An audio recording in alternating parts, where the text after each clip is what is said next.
Taking just a second to get the recording going. There it is. Okay. All right. So I think most of you have had a chance to play with some of these little features here.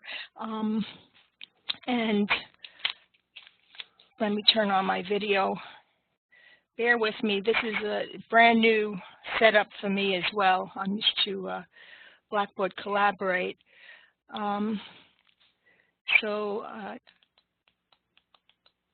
Okay, Sharni, I'm going to ask you if you wouldn't mind clicking your video button off at the moment. For some reason, it's showing up. Okay, and now click it off again, if you wouldn't mind. Okay. All right, well, looks good. All right, everybody, so this is exciting. I am happy that you are all here. I was hoping Brandon would get on, but I don't see him. And all right, so let me just, instead of rambling, just get started right on to our topic for today, which is socioeconomic status and classism in the United States. So throughout the semester, we're going to be talking about different isms, and the ism at the end of a word very often implies that there's some kind of power struggle or power differential between, in this case, classes. And class in the United States tends to be correlated or related to wealth or poverty, income. It's an economic term, class. So we'll be talking about wealth and poverty and the pressure between the classes and what being in a certain class entitles you to, and what disadvantages there are, and those kinds of things. So that's the ism, the struggle that we're going to look at today. And we're also going to look at the issue of immigration, which of course is a very hot in the news topic today. So these two things will be tied together in this presentation. So if you have any questions while I'm presenting, please raise your hand, that little gray hand button, and let me know that you have a question or that you want to respond to a question. And I'll call on people in the order in which they raise their hands, so that we will avoid multiple people talking at the same time over each other. So in that sense, it'll be like a traditional classroom. Just raise your hand if you have something to say. The other thing that you can do, and you don't have to be restricted, is always you can always use the chat box. And from time to time, I will check the chat box and see what's going on there, and see if you need me to weigh in. But this is a great opportunity for you to communicate with each other while the class is going on. It's a very dynamic platform that people could speak and people can interact and talk at the same time. And that makes this a very dynamic, as I say, a very dynamic platform. So I want you to focus for a moment on the visual that I have there. The two figures, and one climbing up the green triangle, and the other one looking like it's sliding down some type of object. And I'd like you to, you can do this two ways. Raise your hand if you would like to offer an interpretation of what this visual is trying to say. What is the point? What are you getting from this? What kind of messages are you getting from these images? And you can also write your response in the chat box as well. So would anybody like to start with a verbal response to that question?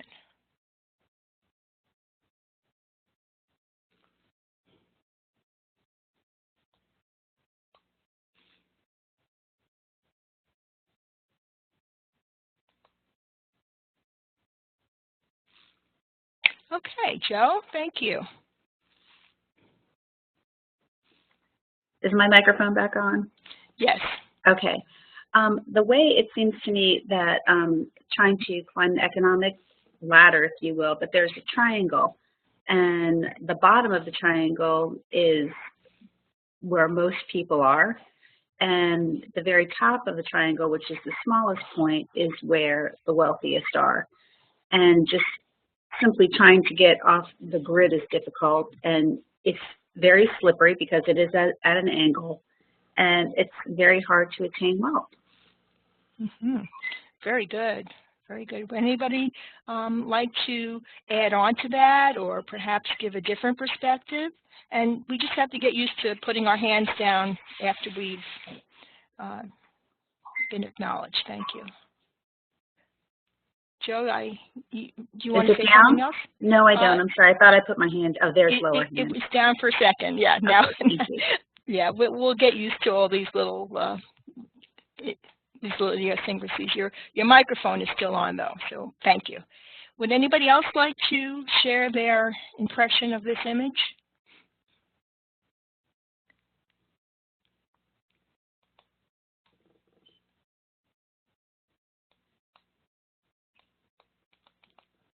No? We're quiet today? Okay, Joe, you were definitely onto something when you picked up on that steep climb to great wealth and the top of the triangle indicating, you know, the top maybe 1% of the people in the country who have that enormous wealth. And the image of the figure going down, the question I want to ask you is, which is easier? Is it easier to achieve great wealth in this society, or is it easier to kind of lose everything and be at the bottom of the social classes?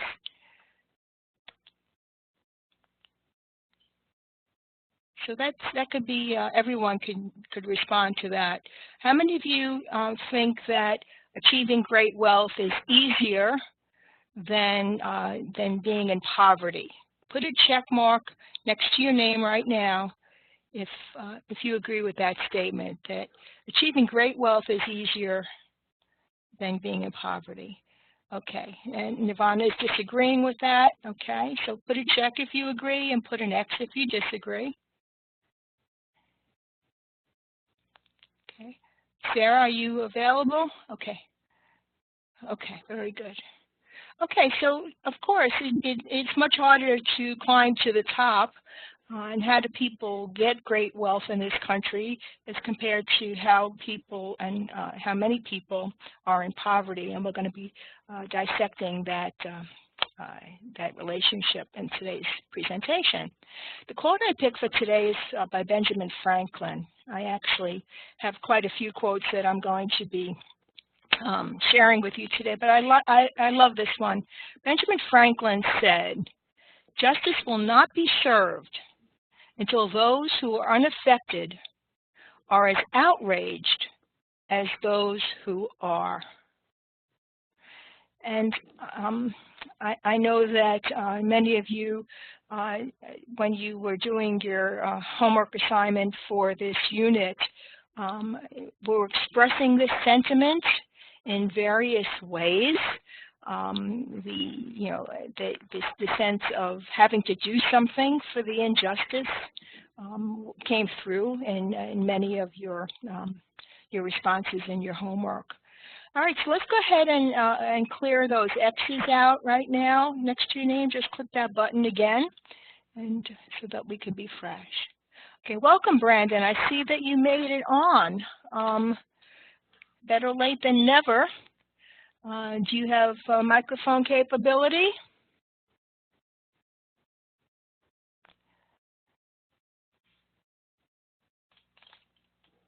All right, well, get yourself hooked up so you can use your microphone, please. All right. So moving on, and I'm providing a lot of visuals today to kind of get us into the flow of this topic. which can be a little difficult to discuss. So the guiding questions for today, and the visual talks about perspectives. Where do your perspectives about the causes of poverty come from? And where do these perspectives about poor people come from? And this ties into your homework assignment. Okay, Brandon, your microphone is on. Do you want to say something to us? Okay, you just shut it off. Okay. All right. Thank you, Brandon. And when you look at that snail sitting on the back of the turtle, do you remember the very first class? I had that snail on the back of the turtle, and there was a caption, a balloon where the snail was saying wee, like it was getting a very fast ride. Do you remember that? Priska, you don't remember that? You have a next year name. Sharni, you remember it? Good. So the discussion we had about that was about perspectives, that the perspective of the snail in that case is different in relation to the perspective of the turtle, which would be which would be different from the perspective of a human being standing next to these two creatures. So our perspectives come from different places, and yet they feel to us as if they're very universal. So depending on how our own social economic situation has been, and what our class experience has been in the United States will impact our perspective about the society around us, including rich people and poor people, rich children and poor children, and those kinds of things. And the same question will guide our second part, where we talk about perspectives about immigrants. Many people have opinions about immigrants and whether immigration is good or bad for this country. And I just challenge you and ask you to think about where those perspectives about immigrants come from as we move forward. So now we're going to be getting into, and I love this visual. I superimposed, the first visual of the two figures, one climbing, one falling, onto this visual of a drain with water going down the drain.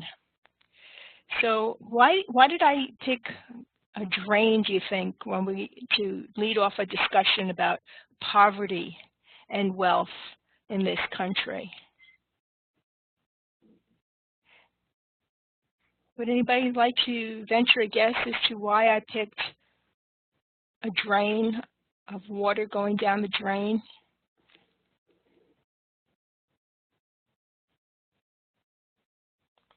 I see no hands up yet, right? No?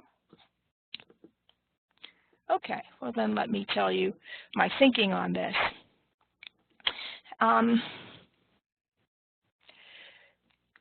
The imagery of a drain going down the water reminds me of a situation when I see when I'm taking a bath and I have water in the tub, or when I just fill up a sink and full of water, and if there was an insect or a spider in that water, and I let the stopper out and the water started to go down the drain, and you watch that insect, the insect would be caught in this spiral.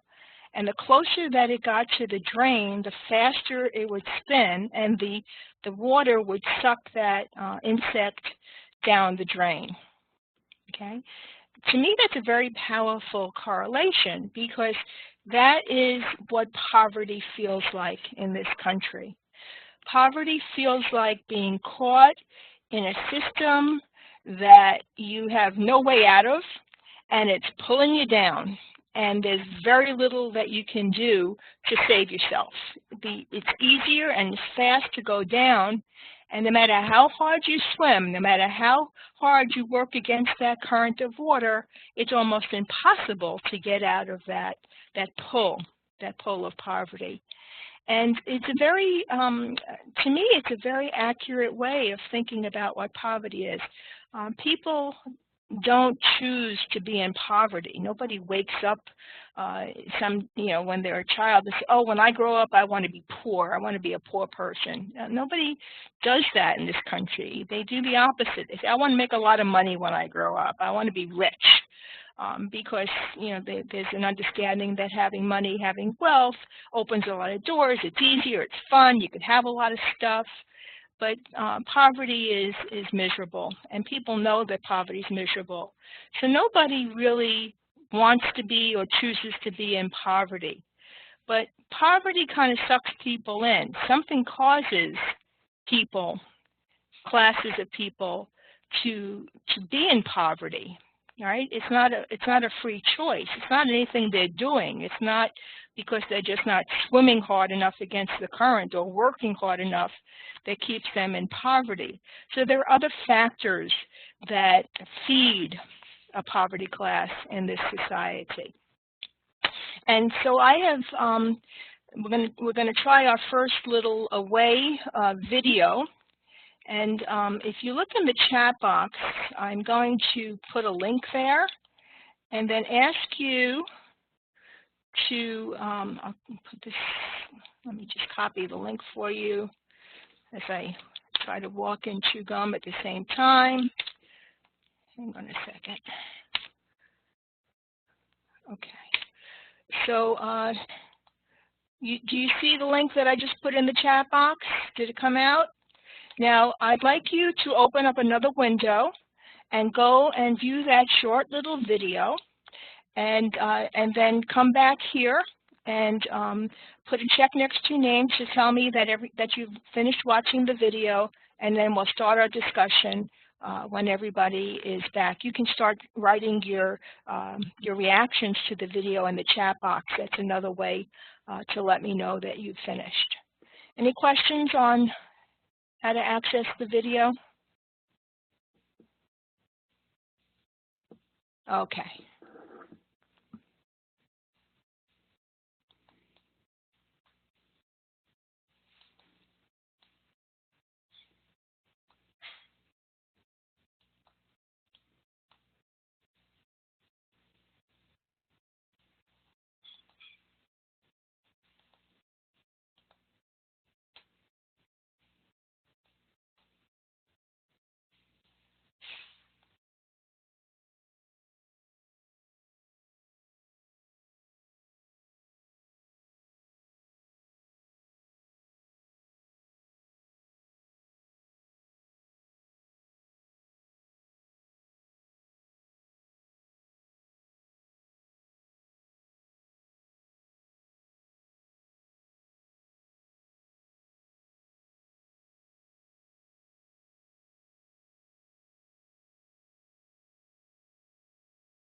Thank you, Ashley.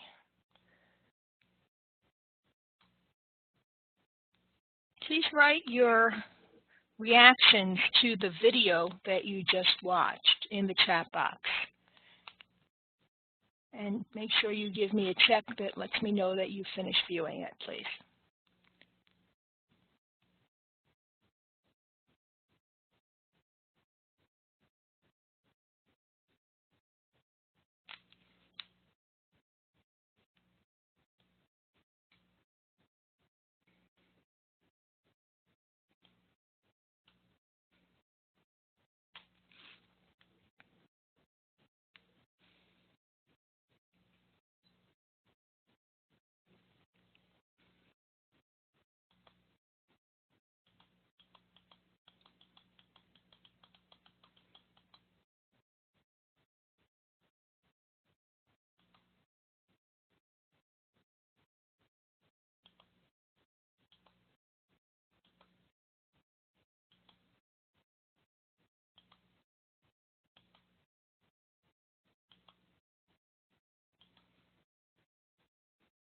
Powerful comment, Brandon.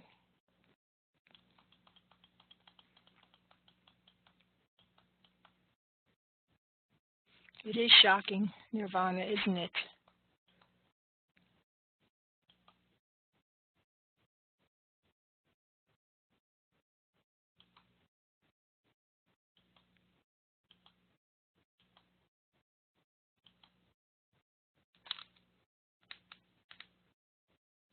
Okay. I'd like to see everyone give me a comment in the chat box, please.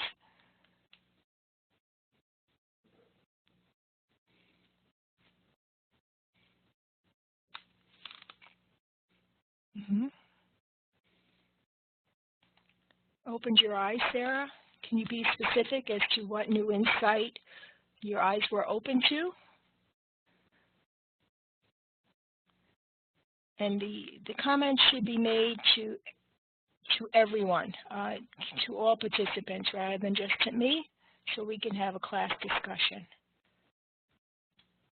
So when it's asking you to send to all participants.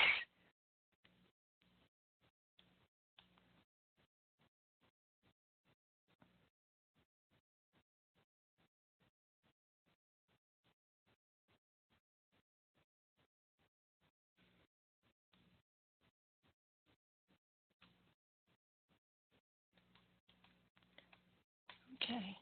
So am I assuming that Joanne, Priska, and Sarah Chu and Shawnee are still watching the video?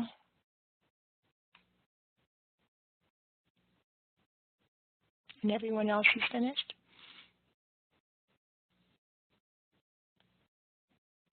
No, Priska, I cannot hear you.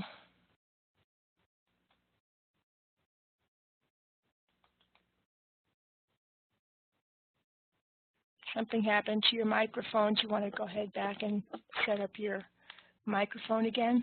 I thought maybe you switched computers.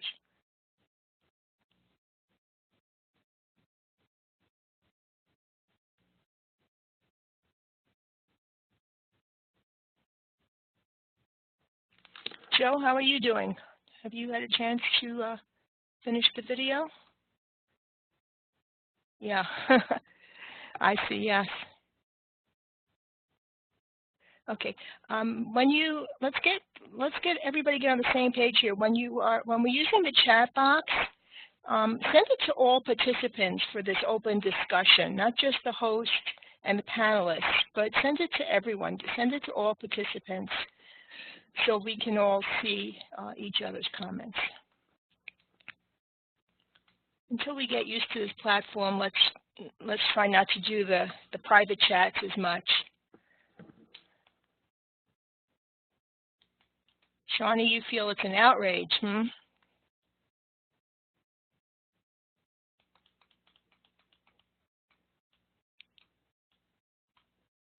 Okay. So one of the things that the video points out is that what we believe about the distribution of wealth in this country is very different than the actuality. That, we tend to think of ourselves, this country, as a three-class system: a lower class of poor people, a middle class of moderately okay people, moderately okay wealth, and an upper class of a lot of money. And what you see from that video is that it's really more like two classes, with the poor and it's really like a lower class, a lower middle class is really not as much of a healthy middle class as we tend to think.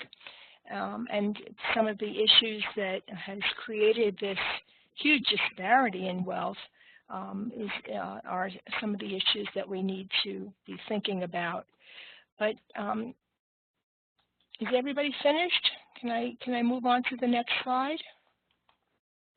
Are we waiting for anyone?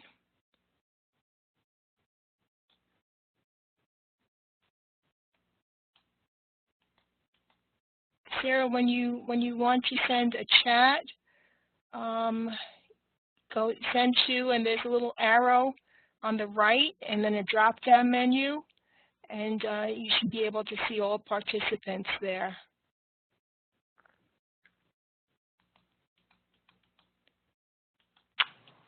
Mrs. Allgood? Yes. I don't see all participants. It doesn't even give me an option for that. It just says host, and presenter, host, presenter, and panelists, all panelists, and then just Eileen Allgood. And it doesn't say anything else. I'm not really sure why. You don't see all attendees or anything like that? I see all attendees, but it's marked in like this gray background, and it won't let me like click it. Interesting. Is anybody else having that same problem in the chat? And I'm not seeing anybody else's comments. You're not seeing anyone else's comments? No, not at all. Interesting.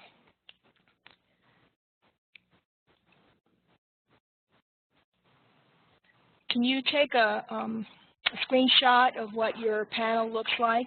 Yeah, how do I do that? Do you have a snipping tool or something like that? It'd be too hard to download that and get you to do that, so I don't think that's going to work. I'm just trying to see if there's... Okay. Is there anybody? Let me scroll up a little and see. You can't.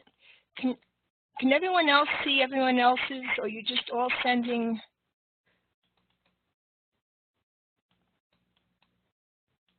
Is it only me that can send it to all participants? Isn't that interesting?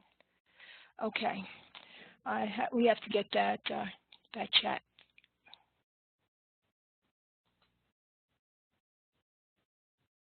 Give me 1 second to see if I can do this fairly easily.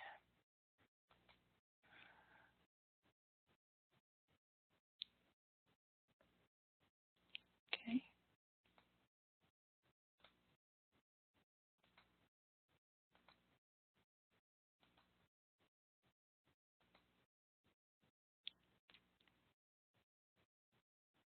Okay, it's looking like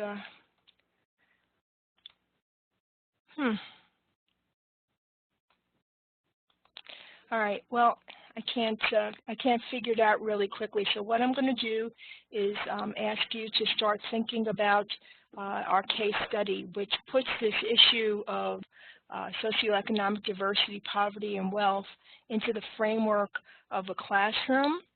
And I'd like you to take a few minutes to read this for yourself.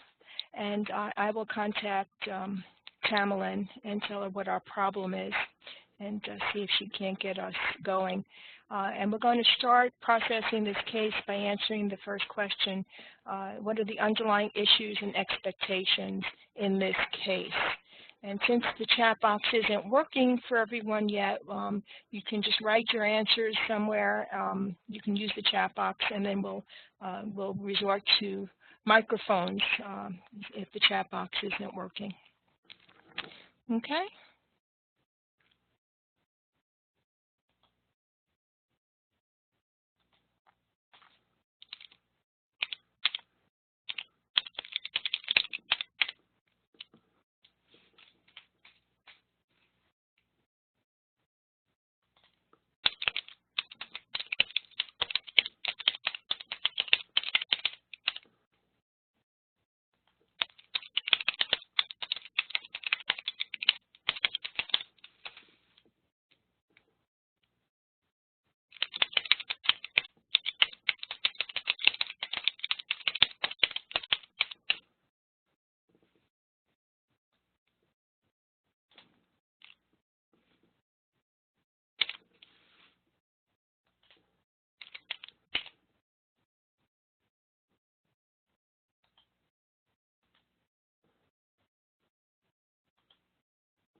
Okay. So, Priska, I don't see where you have a microphone set up. Do you want to go ahead and test it out? Hook it up and test it out?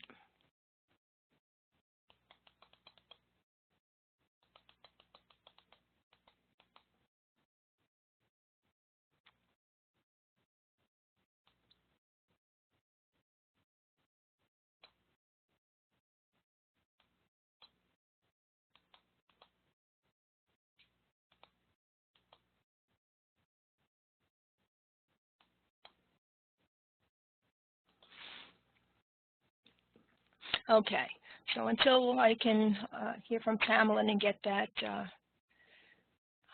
that situation squared away for everyone, let's talk about that first question. In taking in the dimensions of this problem, just raise your hand if you'd like to answer the first question and give us an underlying issue or a hidden expectation that is coming through in this case.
Okay, I think that I just enabled the chat feature. Would somebody like to send a chat to all participants? And you can write down your response to that question. Can you identify an underlying problem? Focusing on the problem itself, not on the solution yet. And I think everybody can try that.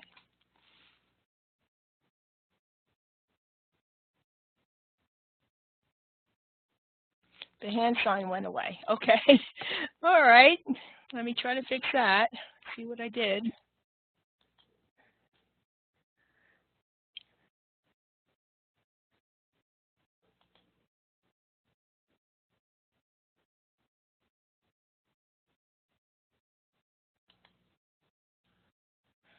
Oh my goodness.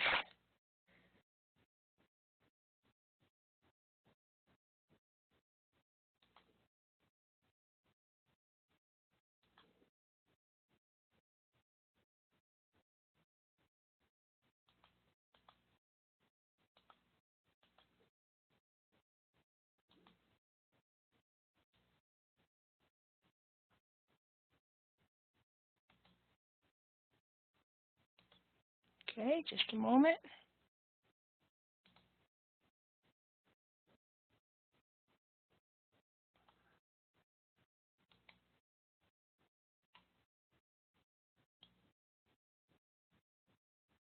Okay, so you should have the hand signal back, right? So if you could just, if you wanted to respond to that question, can you raise your hand now and let me see? There you are, okay. Shani, can you identify an underlying issue or problem for us? That she can't afford to go to the birthday party. Okay, she can't afford to go to the birthday party. Okay, and if you look in the chat box, Ashley has said that she feels rejected because she can't afford to go to the birthday party, right? And she cannot attend the party since it has to do with money. And Sarah says the problem is the family does not have financial stability and cannot be spending money on extra things.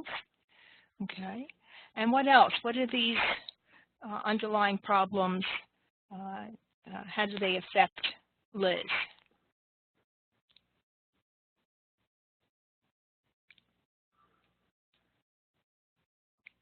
Okay, Joe? I think Liz feels very embarrassed because she wants to make sure that no one is listening while she tells her teacher that she can't go to the party because she doesn't want to go without a gift. So she feels isolated and embarrassed. Okay, good. So the emotions that she's feeling are isolated, embarrassed, right? Joe, do you want to continue? I just think that she, there's definitely, you know, their family has values that, look, you don't go to a party unless you can bring a gift. And I think that's kind of universal. And the fact that she can't contribute or be part of a party that the whole class was invited to, just again gives her feelings of isolation, not being good enough, you know, compounded with the fact that her mother is sick, has to be daunting for a little girl. Right, right. So the whole party issue plus the fact that her mother is sick is, as you say, daunting for this child. And will it impact her educational abilities? Will she be a very alert, receptive student in the class, do you think? Or do you think she might be a little bit more withdrawn and unhappy? Sharni? Joanne, can you just tap your hand down for me? Thank you. Sharni? I think she'll be withdrawn and unhappy because she can't live up to the expectations of the other children in her class. Ah, that's an interesting way of putting it, Sharni. So if you could just drop your hand if you're done, and shut your mic. Thank you. So she can't live up to the expectations. I'm sorry, I was just distracted because I was getting a response from Tamerlan. I'm hearing a lot of bells and whistles happening, and I'm not sure what they all mean. The emotion that she feels and the withdrawal that she's feeling also has something to do with the expectations that as Sharni pointed out, that the other students have, or the other kids have, about bringing a gift to a party. So in the culture, there's this kind of norm that there is an expectation to bring something of a monetary or a material value to a party. It's almost like your entrance fee to get into the party. And if a person or a child in this case doesn't have that ability to bring that material gift, then there is a possibility that the child could be shunned by the group because the expectation is to have that gift as part of your coming to the party. So a combination of expectations, societal expectations, coupled with the inability to meet those expectations because of the financial burden they cause, is creating a disservice for this child in terms of her social and academic attainment, right? So that pretty well summarizes all the things that you were saying, and so now we can understand the problem and move now to the ways to mitigate or ease. Mitigate's another way to lessen or to ease the problems that arise, the situation that arises because of these underlying problems. So put yourself in the place of the teacher, okay? And I'd like to hear what you might think would be something that the teacher might do to help alleviate this situation. And you can all use the chat, but I'd also like to have a conversation going as well. Oh, and Priska, good point there. Her self-esteem is greatly affected. I just looked at the chat, and you're absolutely right. So if her self-esteem is hurt and she's withdrawn, this is another way that her academic and social achievement may be hindered. Very good.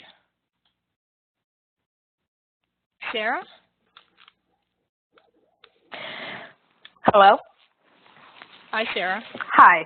So I kind of disagree with the fact that, bringing a present is sort of like your ticket into the party.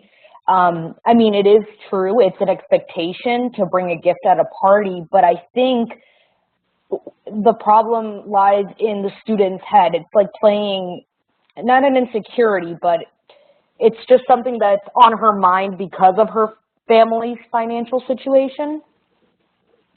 And maybe as a teacher, you can sort of, because I know so many parents that would be so understanding about this, they wouldn't even care if someone brought a gift, you know? And maybe as a teacher, you could just sit down with Liz and try to like make her understand that it's okay if she doesn't bring a gift, that she can still go and socialize and, you know, have fun with her classmates and, you know, not to worry about the fact that she's not going to bring a gift. Mm-hmm. Okay, thank That's you. just how I see it. And I think as a teacher, it would give her assurance that it's going to be okay that she doesn't bring a gift and she can still go have fun. That shouldn't preclude her from going to the party. Okay, and do you think that would solve the problem for Sarah? What problem exactly?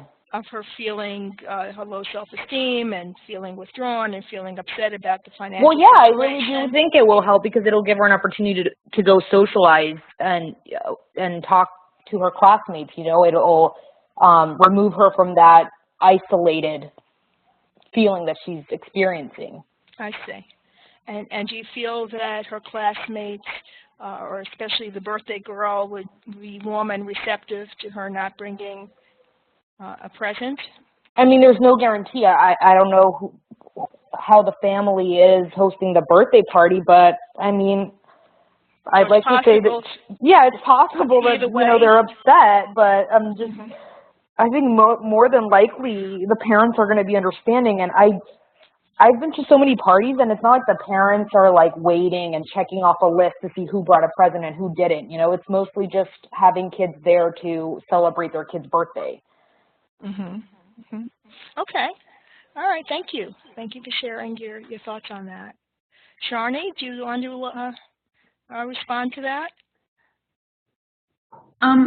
It's more of a question for you.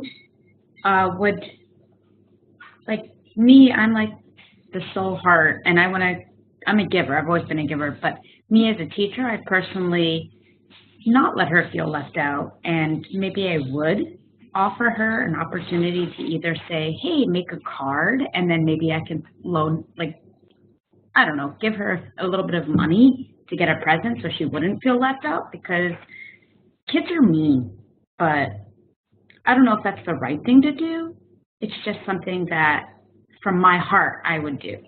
And I know I can't give everyone money because I'm not made of money. I don't have it. I have my own family to support, but like, I don't know.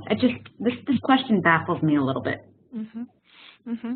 Okay. Well, it's a social issue. It's a problem. So it should be baffling, and that's why we're problem solving it together. So, Okay. So what I'm hearing both of you say is have a conversation with Liz and tell her, you know, kind of be, you know, if I can paraphrase what Sarah said, beef her up and say, you know, come on, you can go to this party. It'll be fine. You don't need to bring a gift. And Shawnee is saying perhaps the teacher might want to help her either monetarily, either providing,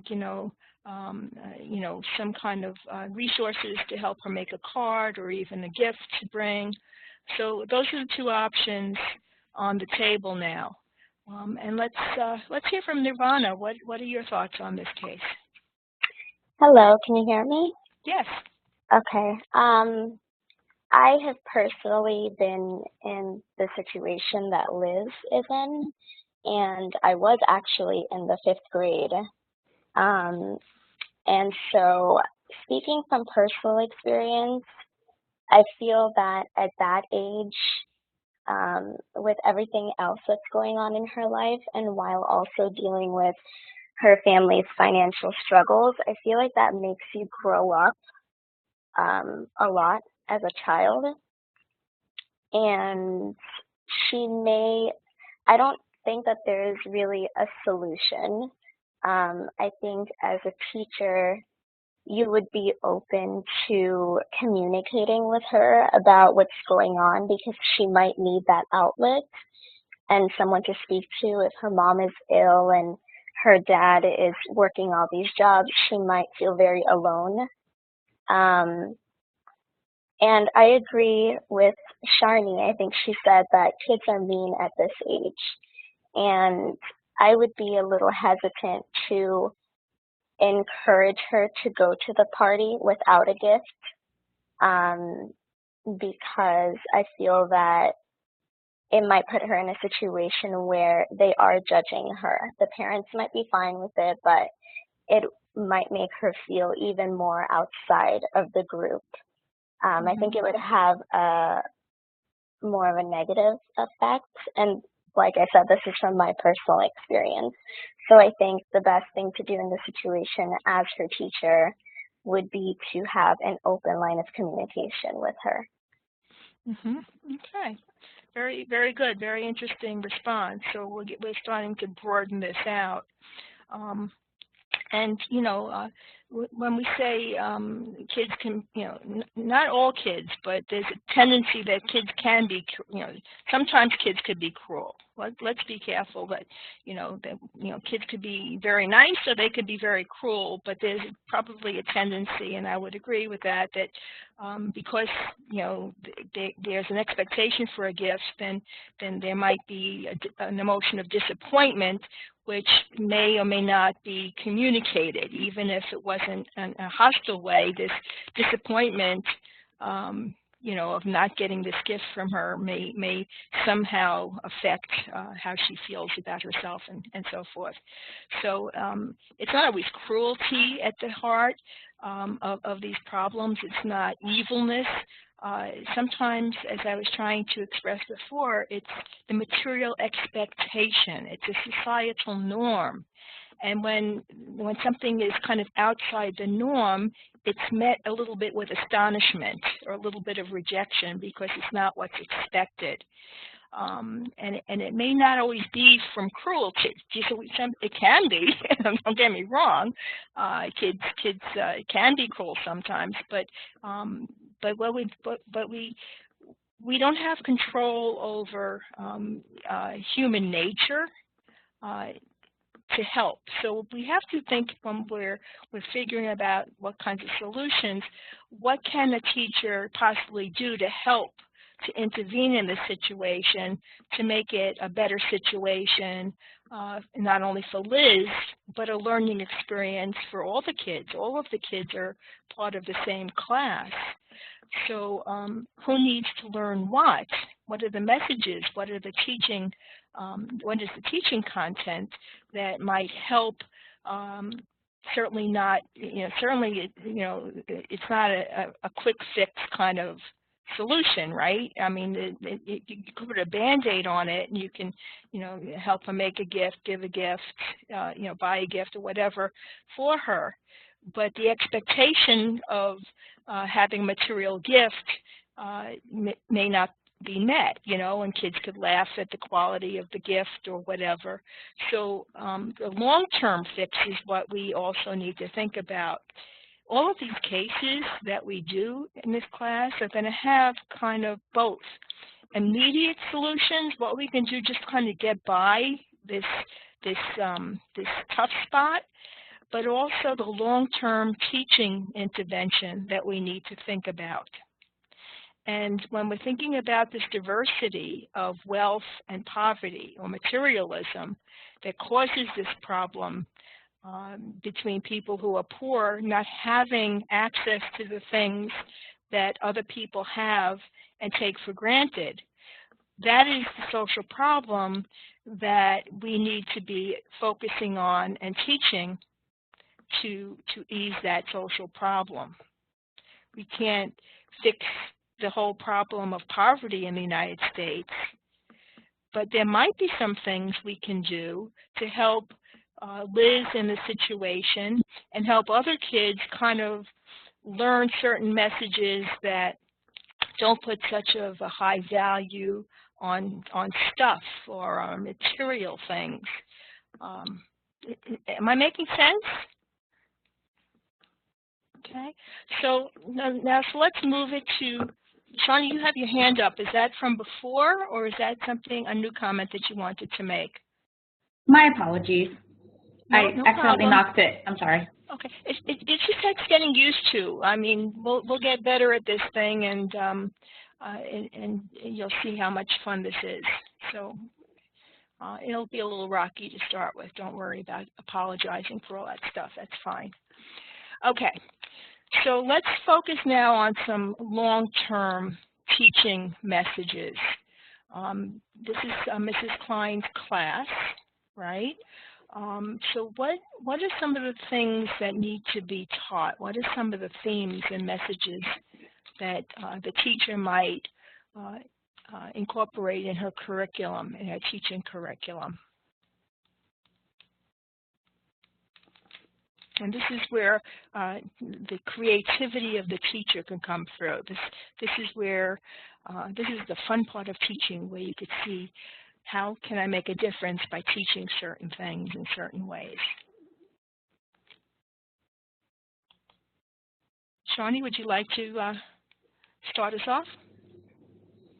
She could teach the class about perhaps new people coming to new countries, immigration. I mean, I came to a country in the middle of the year when I was in grade 2, so I understand this, but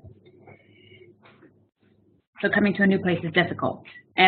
She can also, or this is more of a question, could she talk to the birthday girl's parents and explain the situation, or is that not like, or is that frowned upon in a sense of like? That was more of my question to you. Okay, and it's a good question. Don't lose your thoughts, Sarah. I'm going to get back to you in just a second, but let me respond to Sharni. There are lots of kind of quick fixes that the teacher can do. She can call the parents and alert her, to that this child is feeling this way, and can she help help make the child feel comfortable. Maybe not. Maybe you can suggest that they don't open, how sometimes they open gifts in front of everybody. Maybe they don't have to do that. Maybe you can suggest, or to not have that gift opening ceremony as part of it. So those are things that you could do. And that will help maybe get through this immediate situation. You could also call Sarah's parents and see what they want to happen here. You can offer to help in some way that you would like to help, and what would they feel comfortable with. So you can always ask for that kind of stuff. But I'm talking about after we get through this party. And Sarah, let's say Liz goes and she, has an okay time, but there still has to be some lessons to be learned from this, lessons to be taught, right? So Sarah, I hope that I didn't wax on so long that you lost your thought. Can you share it with us now? Yeah, absolutely. So I think I mentioned this previously last night in the discussion board, but I think one of the best ways that you can open a very productive discussion about kids who are different, whether it be they come from, a poor home or from a different culture, or even kids with disabilities, is using children's literature. I find it really effective, and when I think last semester, me and my sister took language arts elementary, and our teacher was very helpful and introduced us to so many books that talked about kids who come from, impoverished homes, or kids with disabilities, anyone who's different. And not only does it comes in like in a format where kids are going to understand it better, but also it's a segue to open a conversation with them and just discuss what their perspective on the situation, and try to make them see another perspective and right. Think better and treat everyone equally, which I think is our goal ultimately. And that's a great way to teach lessons. And I remember as a kid in elementary, a bunch of books that our teachers read us about kids who wear glasses. You can use children's literature for so many different scenarios, you know? Right, right. And I think it's a really great tactic, in my opinion. Right, right. You know, children's literature can be supportive, but you still need to be clear about what the objective is that you want to teach.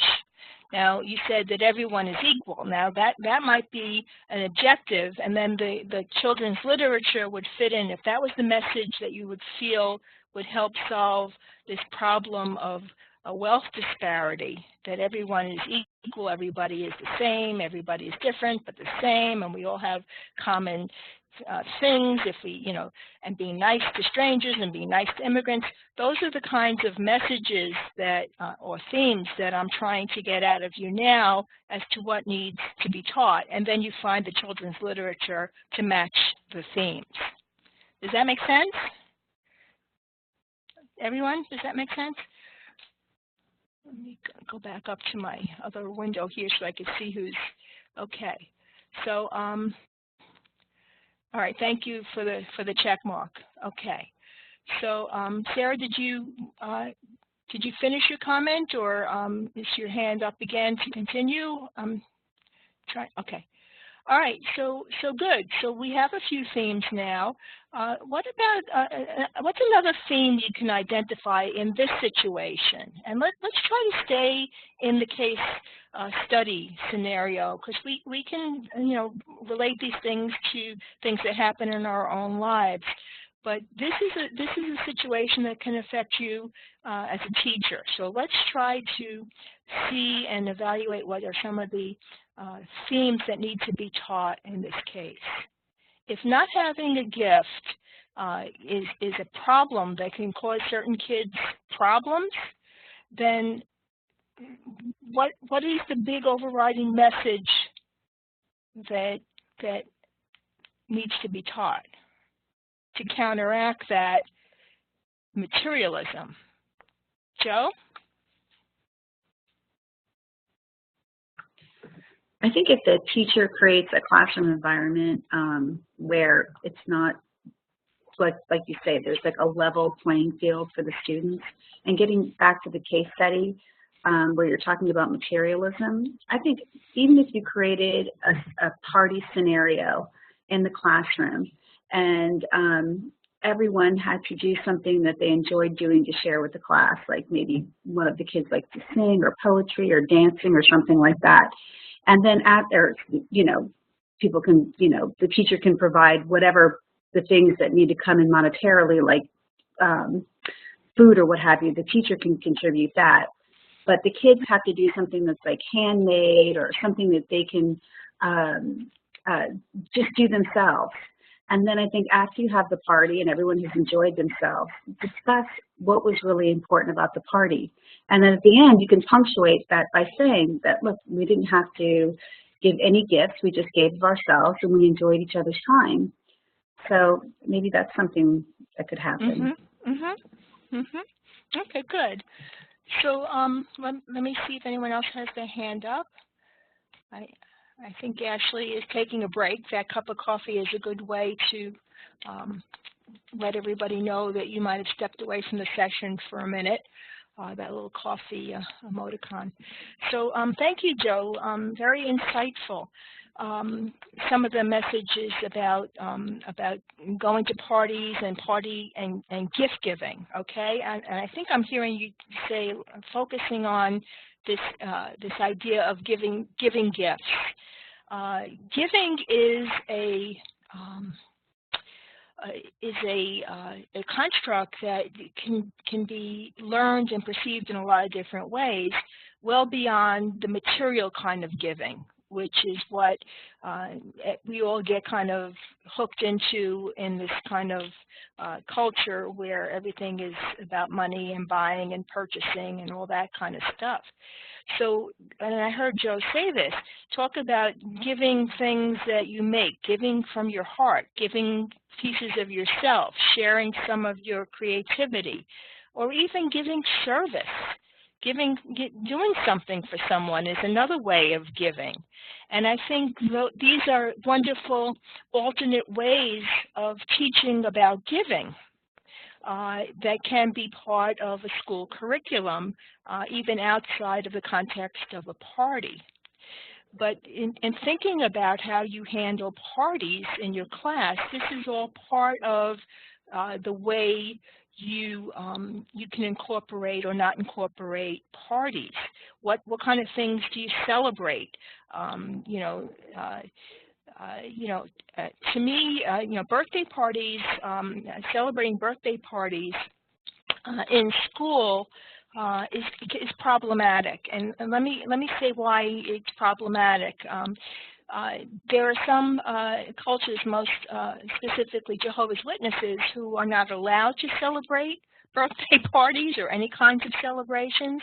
So if you have birthday parties in your class, you're going to exclude certain students, possibly. Plus, what did the student do to earn that recognition? The mother, I think, deserves the birthday recognition, having done the labor, but somehow we celebrate the day that our mother gave birth to us in our society. So, and yes, they're fun, and it's a great time to have cake and party. But in an educational environment, what's the educational message that you're teaching? If you're spending time having birthday parties, and you might have 20 or 30 birthday parties throughout the year, what is the educational purpose of the time you're spending? What is the academic purpose of celebrating birthdays? Do you see what I'm trying to say? Everything you do in the time that you're in the classroom has to have an academic or an educational purpose. So pick different kinds of things to celebrate, achievements, meeting goals, or collective parties where everybody, gave so much good service this month that we were all deserving of having a good time together. So think and rethink how you, as a teacher, are going to handle birthday celebrations. And the idea of celebrations itself comes in other ways, because there are certain holidays during the school year where there are celebrations associated with it. Halloween, they celebrate by dressing in costumes and eating and begging for candy and stuff like that. So Christmas is another holiday that has a lot to do with gift giving and celebration.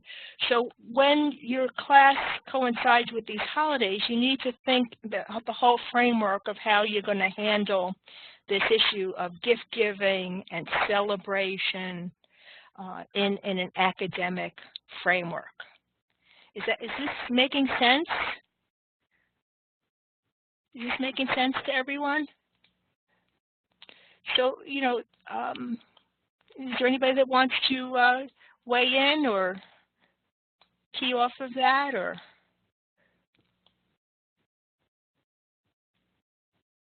Shawnee? I know school is meant for education and learning, but at the same time, at a younger age, isn't it also meant to be fun? Because I see a lot of schools taking away recess and taking away fun things like art and music, extracurriculars, because it's not budgeted. So couldn't we have I hear you. fun alternative in classrooms? I hear you, but the mission of schools is to educate. So of course, learning should be fun. So that learning should be fun, right? Ideally, that's right. But the mission isn't just to entertain or have fun. I mean, we're not actors, and we're not we're not party leaders. Our job is academic. So fun should be in the service of learning, is what I'm trying to say. Everything that you do in a classroom should be in the service of learning. Even tests. When you give tests, they should be in the service of learning, not in the service of tests. So it's a different way of framing things, and it should start at the youngest grades, because there has to be a time where learning gets harder, and it's more work. Learning is work, but fun can be part of it, but fun isn't the objective of it. Does that make sense? That's my gut response to you, Shawnee. Makes sense. I understand, but I mean, sorry, I don't mean to just speak, but Yeah, at the I hear same you. time, I at the hear you. same You want it time, to be fun. like we have to make education fun, true, Mhm. but like 9 hours a day they're stuck in a classroom, 8 or 9 hours, and they're stuck with us.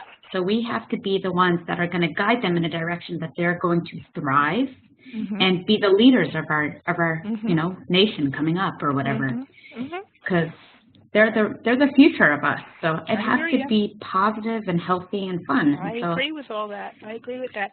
And for the 5 or 6 hours that kids are with us, um, you know, yes, it's a lot of work, but sometimes rest and ways of just relaxing and doing other things can be, you know, the break that's needed. You know, the of course, activity that gives them rest, you know, is the part that I'm hearing that relates. But the whole day can't just be fun. I mean, you have to teach. You know, the goal is to teach. So the content that you're teaching and talking about celebrations and gift giving and giving from your heart, and what kind of giving matters, and maybe your material wealth isn't everything and it doesn't talk about character. Those are the teaching messages, right, that can be done certainly around the holidays. Certainly these are great themes for December during the holiday seasons, right, when gifts are so much on everybody's mind. These are the ways that you can incorporate these themes into it. You know, what can we all do?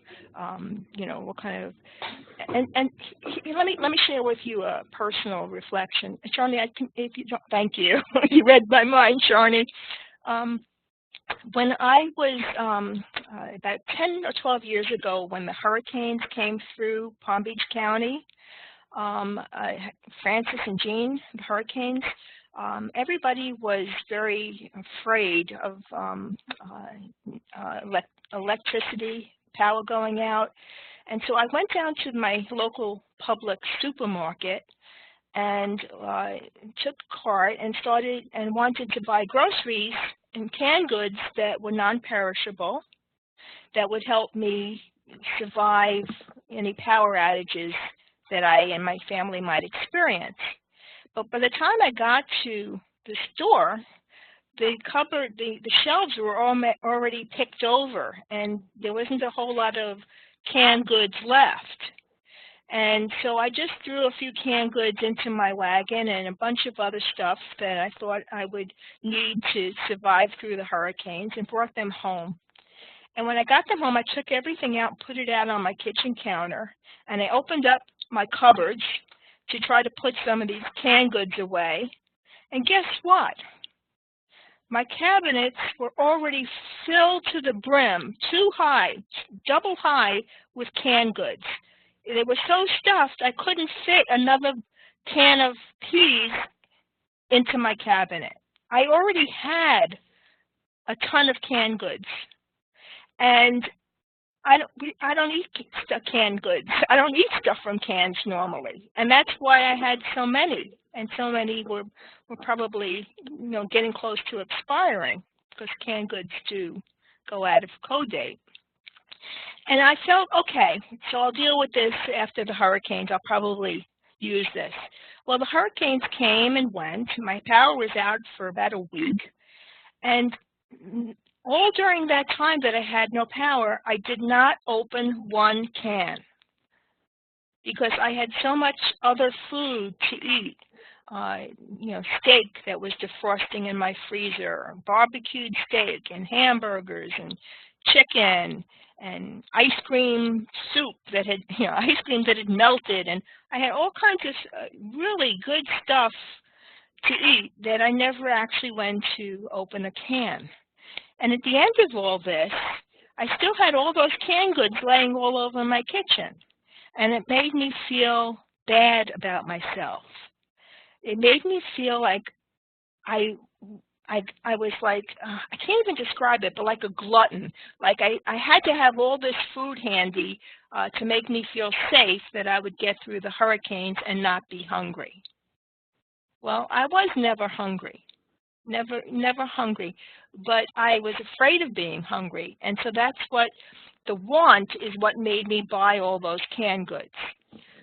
Only when I donated all the food that I had to donate to people who really needed it, did I feel a little bit of redemption? Did I feel a little bit good about myself? Because I was giving. I was giving charity, giving to others who needed it more than giving to myself who didn't need it. That was kind of like an aha moment in my adult life where I realized a message about giving, that it really is better to give than to receive. You know, we're kind of taught that, but I personally never really felt it that much until that situation that I described, or it reminded me of that again. And so I was able to step up my charitable giving and service, and that's what made me feel good about myself. And that's a lesson that you can teach and illustrate and model in your classes.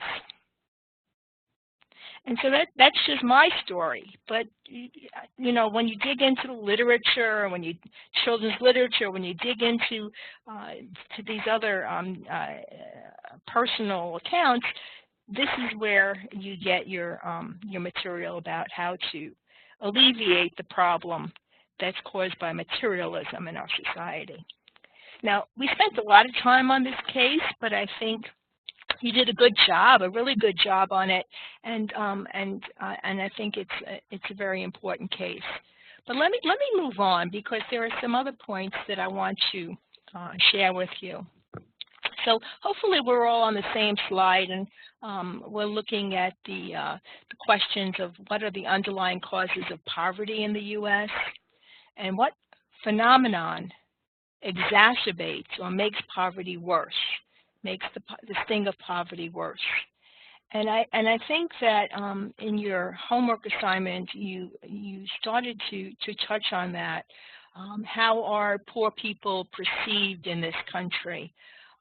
They're usually perceived negatively, as if somehow they deserve the poverty, somehow they're not working as hard, that there's something they're doing wrong that's causing poverty.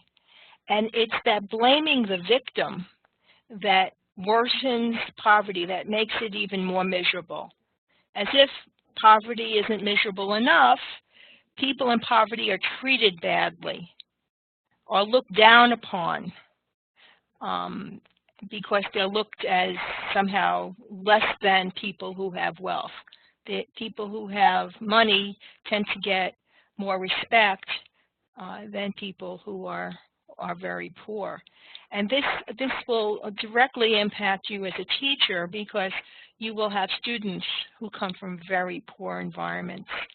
And how they are treated is going to be within your control. How other children will treat them, and how their parents are received or welcomed or not welcomed in your classroom. These are things you have control over. And so yes, you have some kind of control over this problem of poverty when it comes to dealing with humans who are in this position of poverty, right? So, I think that that's important to keep in mind, because so many of the problems that we have in society that we can't make huge, big changes of, but when it comes to individuals and students and their parents, we have a lot of power. We have a lot of influence in the way that they get treated and the way they get taught. If you have any other comments, I have to keep going back to the chat to see.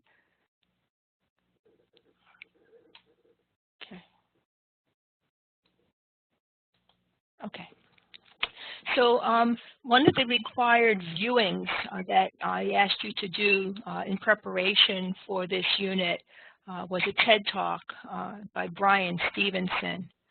And one of the things that he said in his TED Talk, and I'm not going to go into the whole thing, but you should watch it and understand what he's talking about in there. there might be a question on an exam that that relates to this particular video. So I would suggest that you look at it and understand it. But for right now, what I'd like to talk about is his quote, what he said in that video. He said, "The opposite of poverty is not wealth. The opposite of poverty is justice." What do you think he means by that? I'd like to hear your interpretation of that quote. The opposite of poverty is not wealth. The opposite of poverty is justice. Joe? In our society, it's well known that if you have money, then you are certainly going to get excellent legal representation, where the opposite of that is if you are impoverished, you're probably not going to get very good representation. And in fact, the fact that studies show that lower people with lower economic status are filling prisons as opposed to very wealthy people who can afford to buy justice, if you will, actually injustice. So yeah, I think, the fact that if you do not have money, you're going to have a pretty hard time in our legal system if you're innocent and you have, there's a good case against you. Okay, good. Very good. Very insightful. Thank you. So his focus here is talking about poverty itself, right? Poverty itself. I keep hearing bells and whistles, and I don't know exactly what they are, but does somebody else want to weigh in?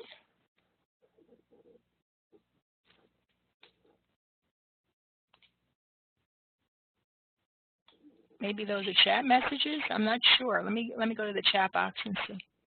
You don't hear anything? Oh my. Okay, let me see what happened here. You don't hear me?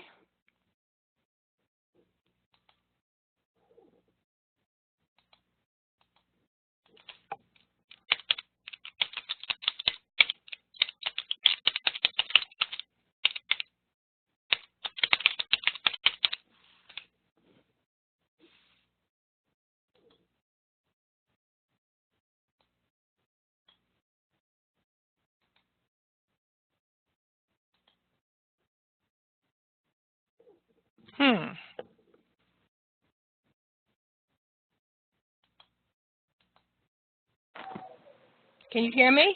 Yeah, we can hear you. What we meant was we don't hear the bells and whistles that you're talking about. Oh, thank you. I'm sorry. And I'm trying to figure out what's going on with my mic. No, okay, don't worry about it. I'm so sorry to confuse you. I just meant because you keep saying, "Oh, I keep hearing these bells and whistles," so I'm not really sure what you're talking about. No, you're helping me. You're helping me. I'm still getting used to this too. So yeah, I'm not sure why you're hearing notifications. I don't either. I mean, I don't know. I'll have to figure out. I have something set up, to chime. I don't know what it is, but all right. Well, forget what I said. Just continue. Okay. Thank you. Thank you, Sarah. Okay, so let's go focus back on this Brian Stevenson quote, and I'd like to hear maybe from one more person. And let me phrase the question. He's focusing on poverty. He's talking about poverty. Poverty isn't simply the opposite of wealth. That's not what it is. He's saying what poverty is the opposite of justice. In other words, the opposite of poverty is justice. So what does he mean? What is poverty to Brian Stevenson? What is he equating poverty with?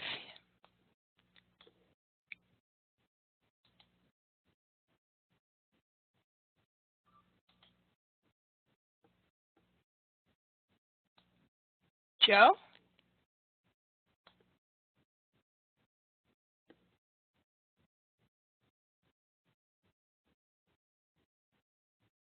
Joe, did you want to respond to that? Your hand is up.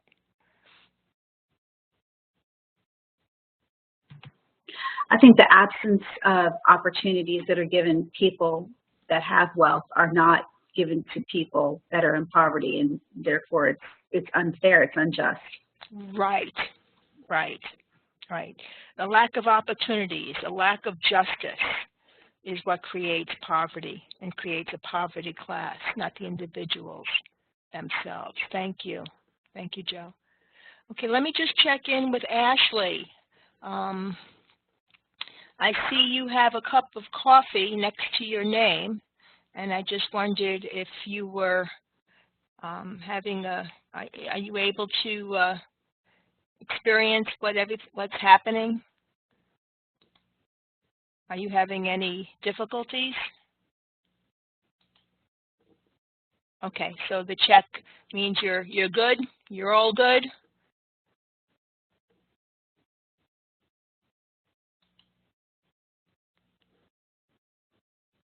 Okay. If you want to use your camera, Ashley, you're certainly welcome to. I just turn mine off, but you can certainly at any point use your camera. Anyone can. Okay, so let's move on, if we could. So underlying causes of poverty, and these are some of the things that Brian Stevenson alludes to in his video and his that some of the things that feed poverty and cause poverty are this institutional racism, this xenophobia, which is a phobia is a kind of fear, a fear of xenos. What's a xeno? Anybody know? Xeno is another way of saying a foreigner, someone from another country. So xenophobia is a fear of immigrants, basically, a fear of foreigners. And this concept of nativism, which is one that you can read about in your textbook, your Koppelman textbook, is the idea that being foreign-born outside of the United States makes you inferior to being a native-born American. That idea that somehow being born in the United States is better and you have more power and privilege over anyone coming from another country. So it's a concept that's wrapped up in anti-immigration sentiment, just like xenophobia. This is all anti-immigration ideology. And racism, again, is an anti-non-white ideology as well. So these are some of the detractors from the United States value of equality and equity and all those good things about the United States. These are things that pull us away from those lofty goals. And all of these things contribute to maintaining a poverty class in society with people who have very low socioeconomic status, and they're treated in low-valued ways. Socioeconomic disparity in the United States creates an elitist class society, and often leads to this other concept called classism, where people who have money look down their nose at people who are poor. And another related concept to classism is cultural chauvinism, which your textbook, Ken Koppelman textbook, talks a lot about what cultural chauvinism is and looks like, and what classism is and looks like. So if I could just stay with that for a second, do you remember my analogy earlier with the drain, the water going down the drain? So if I were to take a person, if it was indeed people going down the drain, let's imagine it was people going down this drain of poverty, and I took someone outside the bathtub or whatever this drain was attached to. And I had that person looking at the people who were struggling to keep from going down the drain. Imagine that imagery, that somebody's watching other people go down the economic drain.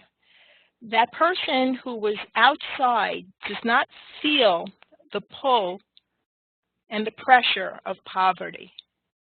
So that person from that lofty position could look down at those people and say, hey, you guys, it's your fault. You're not swimming fast enough. Look at me. I'm not in your position. I must be better than you because I'm up here. You guys are there because you deserve to be there, and you're just not working hard enough to get out of the water. Now that's kind of a cartoon image that describes classism or cultural chauvinism. So that would be the cartoon explanation. So did my words create that image for you? Do you understand that imagery that I was trying to go for? Okay.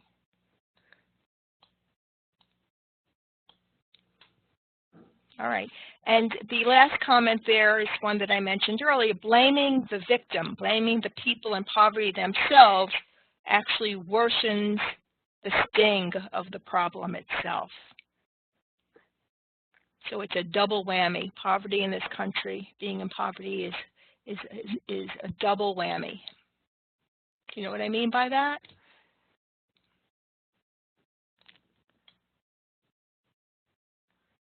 Okay.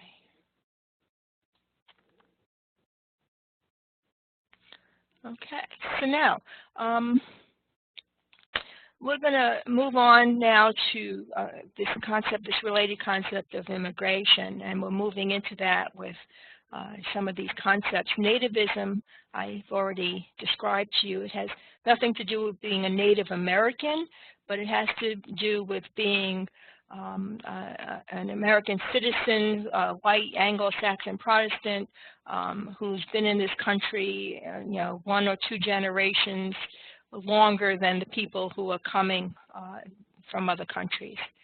And the pluralist model is the diversity model of the United States being not a melting pot, but the salad bowl, the mosaic, where there's a lot of diversity, and our diversity is a good thing. It's our strength. It makes us strong. It makes us interesting. It makes us creative, innovative.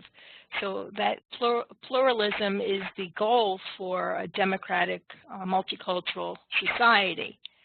But Jim Banks talks about this concept of the American dilemma. And what he says the American dilemma is, he describes this American dilemma. He says, well, there's 2 sides. On one side, we have these U.S. values of freedom and justice for all, and equality and equity. We have these really great values on the one side. But on the other side, we have the reality. And the reality is we have a huge poverty class. We have racism. We have gender bias. We have classism. We have other religious issues that on the ground, in reality, we have a lot of problems that keep us far away from those values that I just expressed.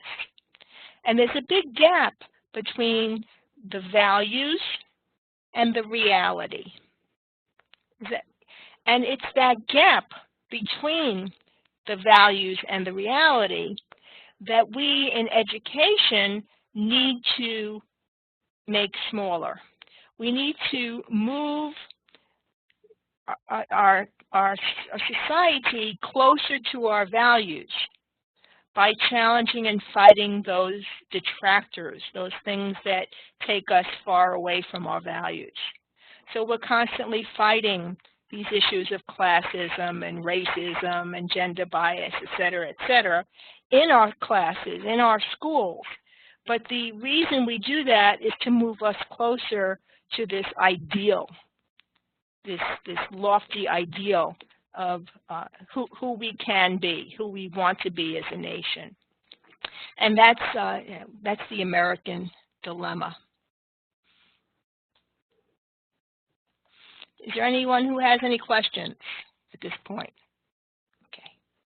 So to kick off this part of the class where we talk about immigration, I want to share with you a poem that was written by a young Russian emigre named Emma Lazarus. She and her family were emigrating to the United States from the Soviet Union right around the World War I, or before World War II, but between World War I and World War II time period, around the 1930s. At the same time, actually, that my grandparents were coming to this country from the same region. And she wrote this poem, and it was called The New Colossus. And what it was a poem that describes how she felt when she saw the Statue of Liberty. What she felt that the Statue of Liberty was saying, was welcoming her to in coming to the United States and fleeing the persecution that she was experiencing, that Jews were experiencing in Europe at the time. And she wrote this poem, and I'd like to read it. But again, special focus to the last 5 lines that are in red. Not like the brazen giant of Greek fame, with conquering limbs astride from land to land. Here, at our sea-washed sunset gates, shall stand a mighty woman with a torch, whose flame is the imprisoned lightning, and her name, Mother of Exiles.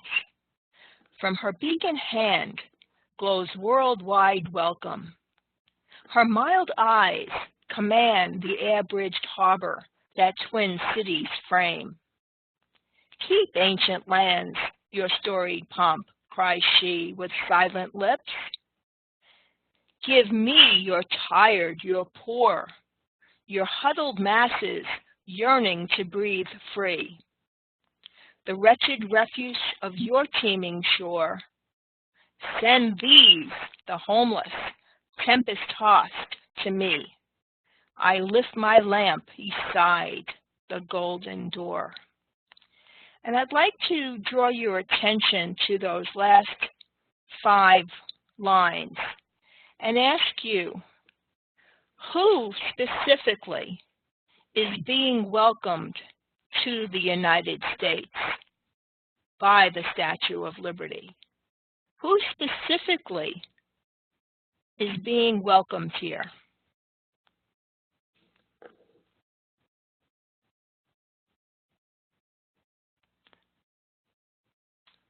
Brandon, do you want to take a shot at that and test out your mic?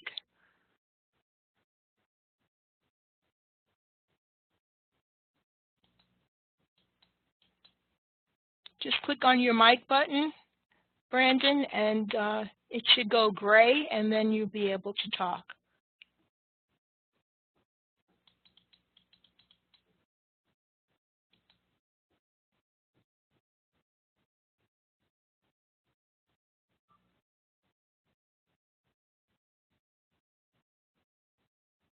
Oh, you're in the library? Okay.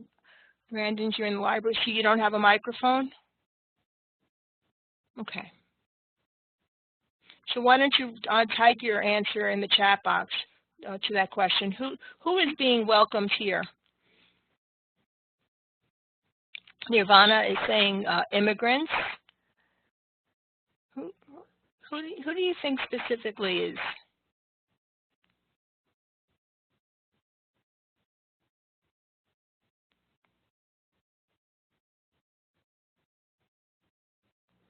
Come on, look at the very first line. Give me, you're tired, you're poor. So, right? Tired and poor people are being welcomed, right? Poor people are being welcomed specifically. Yes? Sarah? I see your hand up. Sarah, do you want to weigh in?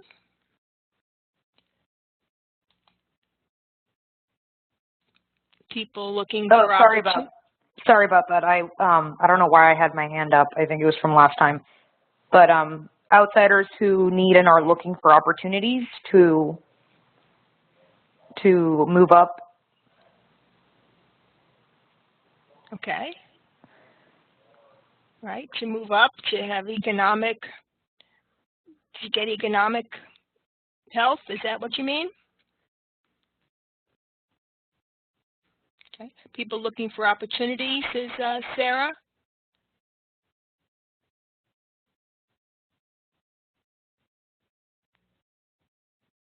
Okay, so you can imply that, Brandon, that looking for new options and ideals. But I think this is focusing on people here. I think the statute tends to focus on people, and with the people, perhaps they bring their new opinions and ideals. Does that make sense? So the statute of this country is welcoming huddled masses, crowded people who are living crowded in slums, in horrible conditions in other countries. People who are yearning, desiring to breathe freedom. People who are not free in other countries. People who have horrible situations that want to come to the United States to enjoy and participate in the freedoms of this country. Look at the third line. The statute welcomes the wretched refuse of your crowded shores, your crowded countries. Wretched refuse. What is wretched refuse? What is refuse? Refuse is things you throw away, garbage. Refuse is garbage. So the statute is welcoming this poor, horrible garbage. You garbage people. Come here to the United States. If you're homeless, if you have no home, I offer you a home. If you've had a terrible war-torn country, tempest-tossed, if fighting and anxiety is there, come here. I'll lift my lamp and even given you a light, a beacon of light to find this country, to find this golden door. It sure did. You're right, Brandon. The statue represented hope for hundreds of thousands of people. It represented the American dream. You're absolutely right there. And this is what many people who came to this country were seeking, that American dream, the freedom, the economic opportunity, the freedom from religious persecution. And so this was the welcome mat to the United States, right? And so you can understand those who came to this country from these horrible conditions were very, very grateful to be here, to be in this land, and wanted to be accepted. The problem, or as the dilemma is that even on the one hand, this seems like a very welcoming kind of message. New immigrants did not experience by and large the welcome that this implies. In fact, the history of immigration, especially in the 20th century, which is the 1900s, was fueled by nativism and xenophobia. So it was really not that easy or welcoming to come to the United States. There were conditions and there were legal restrictions. There was legislation that was very restrictive toward newcomers to the United States. So let's talk about immigration policy. Immigration policy at the heart was fueled by this idea of nativism, and it was actually called the Americanization campaign. Let me read this to you. By the turn of the 20th century, government was focused on poverty, disease, and crime rates of immigrant ghettos as less desirable immigrants were arriving. So they started to label new people coming as less desirable. In 1911, a federal commission studying the foreign-born population alleged that new immigrants were less skilled and educated, more clannish, slower to learn English, and generally less desirable as citizens than the old immigrants. So a campaign to Americanize these new immigrants began in an attempt to change their cultural traits,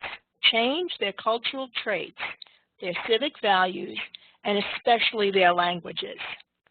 So this was the move to assimilate foreigners by taking away their ethnic and cultural differences and have them replace it with American, totally American values, and included their languages. The U.S. government's Bureau of Americanization encouraged employers to require English classes for foreign-born workers. Most states banned teaching in other languages. In other words, you couldn't teach in German or French or any other language other than English. Congress succeeded in passing a literacy test requirement for incoming immigrants in 1917. So this was the movement or the ideology that impacted the immigration legislation, the laws that were enacted by the Congress of the United States toward immigrants. So let me just take you on a walk through immigration legislation of the 20th century. By the end of the 19th century, which is the late 1800s, the country was experiencing this anti-Asian sentiment, and they were really anti-Chinese, anti-Japanese, and anyone from the Asian continent was not considered desirable to be an immigrant. And yet there was an influx of Chinese into this country in the mid-1800s because they were drawn here by the California gold rush. And they came here intending to stay for a while and make some money, get some economic opportunity, and then go back to China where they left their families behind.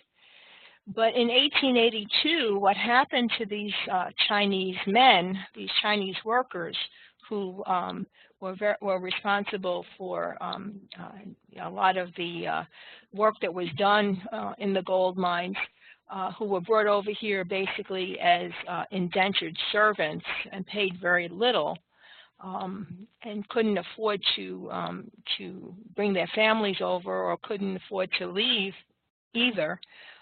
They had this legislation enacted against them by the Congress of the U.S., which said basically that no Chinese could come into the United States for 10 years. Not one person from the whole China continent could come into the United States for 10 years. Complete and total ban. You know, we talk about ethnic bans today. Back then, it was an enacted Congress legislation banning Chinese from coming into this country. Now, what did that do to the Chinese immigrants who were here?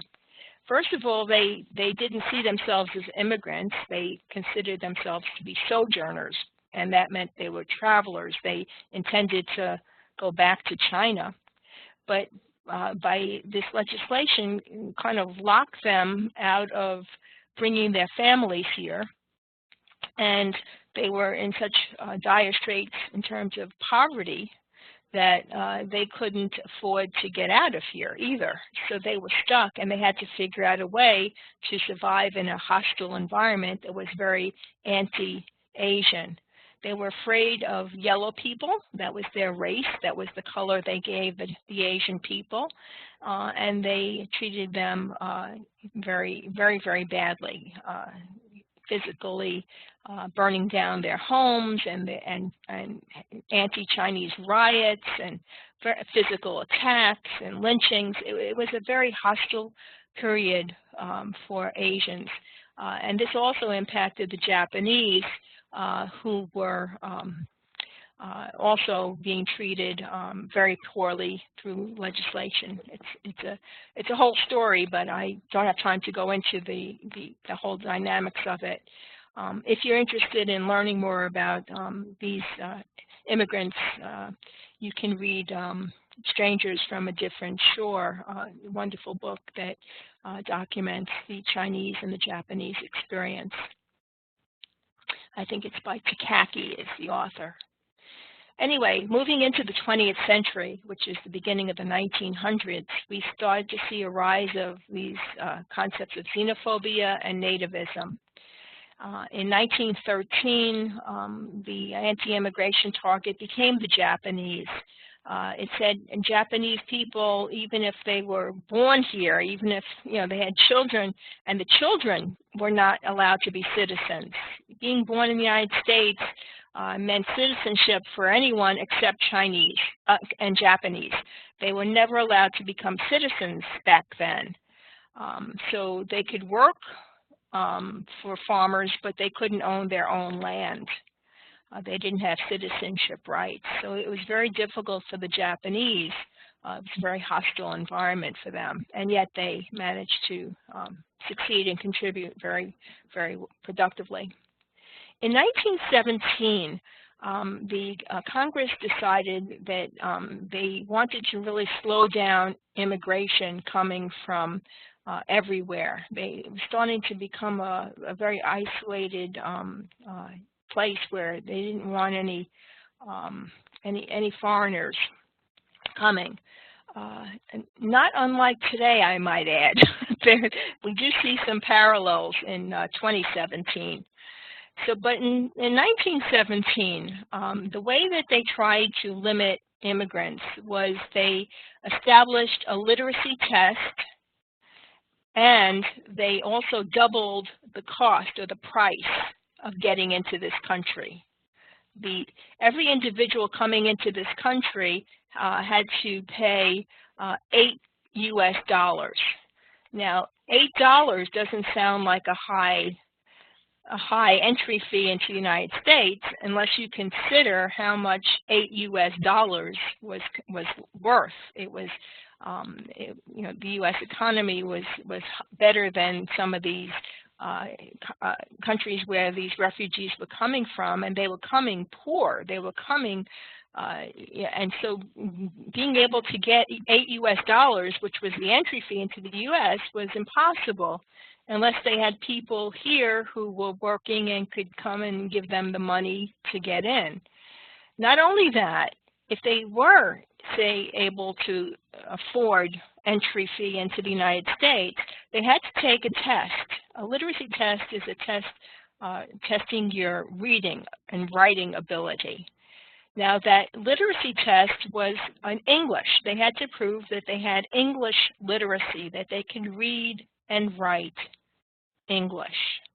Now, reading and writing English in foreign countries only happened for the most elite people. Only the people who could afford to get an education that included learning English as a foreign language were able to learn English in other countries. Poor people didn't have access to schooling, so it was less likely that they were able to pass a literacy test. What made this literacy test even worse was that it was basically an IQ test. It was a test that was designed to create an intelligence quotient which was correlated to a person's intelligence. If you didn't do well on the test, they labeled you a moron or an idiot because you weren't intelligent. It had, beyond the literacy, you weren't intelligent, which was really a horrendous way to be treated. And many people were sent back to places where they came from if they couldn't meet those two criteria. And that was in 1917.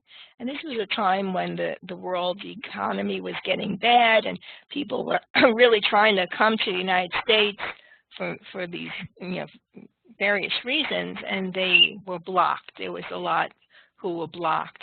In 1921, the Congress enacted this Johnson Act, and it reflected the growing fear that people from some countries threatened the U.S.'s very existence. It established a 3% quota of those who were here in 1910. So it created a quota system which limited the number of people who could come from certain countries. In 1924, this is an important date, and it's an important legislation to know. In 1924, the Johnson-Reed Immigration Quota Act was enacted by the U.S. Congress. And what it did was it reduced the quota to 2% of the immigrant nations that were here in 1890. Now, it's a little bit confusing to understand this, but what the Congress was trying to do was to limit certain countries from sending immigrants. It favored countries in the Western European lands, like it favored Germany and France and Italy and England over the Eastern European countries and anywhere in South America or anywhere else in the world. Their quotas were so small that there were only a handful of people who were allowed to come in from those non-desirable nations. While it doesn't sound like it would have a big impact, it really had a major impact on our immigration. It was credited with slamming the door shut to immigration. It ended the mass immigration era to the United States. So effective was it that in 1954, the great Ellis Island, where the Statue of Liberty is on this island, stopped functioning as an immigration processing site. It didn't have enough immigrants coming to even pay one person to check them in. It had no function anymore. That's how effective the 1924 legislation was. People stopped coming to the United States because they were not allowed in. Now, that's pretty different than the Statue of Liberty, than the new Colossus, which sounds like open to everyone, especially all these poor people. And then you see the reality, which tells a very different story. Things started to change slightly and swing toward a little bit more of an open door policy in 1965, following the Vietnam War era. It started to allow more Southeast Asians in, and the quota system started to change slightly. And so we started to see what they called the browning of America, more people of color coming from other countries.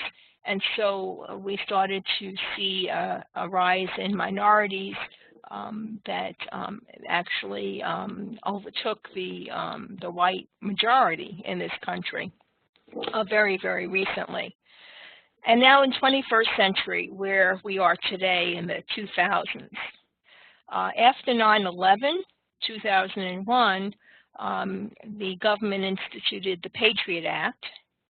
And the Patriot Act changed the way that who we would let into this country, and all kinds of screening, and you know what it's like to fly today, on the lookout for terrorists, those kinds of things. And certainly, most recently, the bans that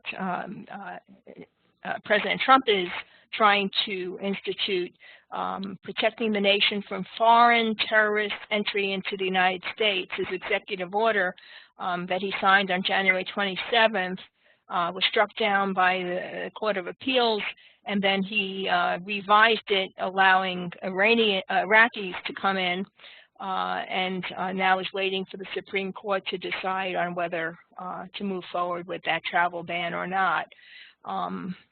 And so, you know, we're right into current events here in terms of immigration legislation. So, are there any questions on anything that I just talked about? No? Okay.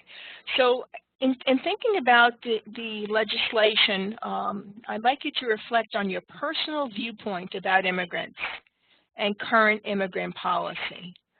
So now that you know and you understand what this country has been through and what immigrants have been through, and you know, and the myths, and you also started looking at myths about immigrants and people in poverty and all this kind of thing, it's important for you to start thinking about your personal viewpoint about immigrants and current immigrant policy. And do you think things will get better or worse for immigrants and poor people in this country under the current policies? I'd like to open that up for discussion, just a few minutes, if you wouldn't mind sharing with me your thoughts on these two reflection points.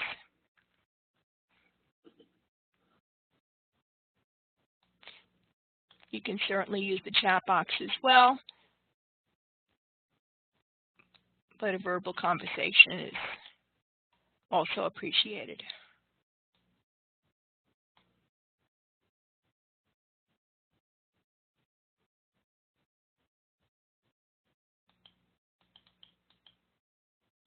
Sharni? I personally hope it gets better.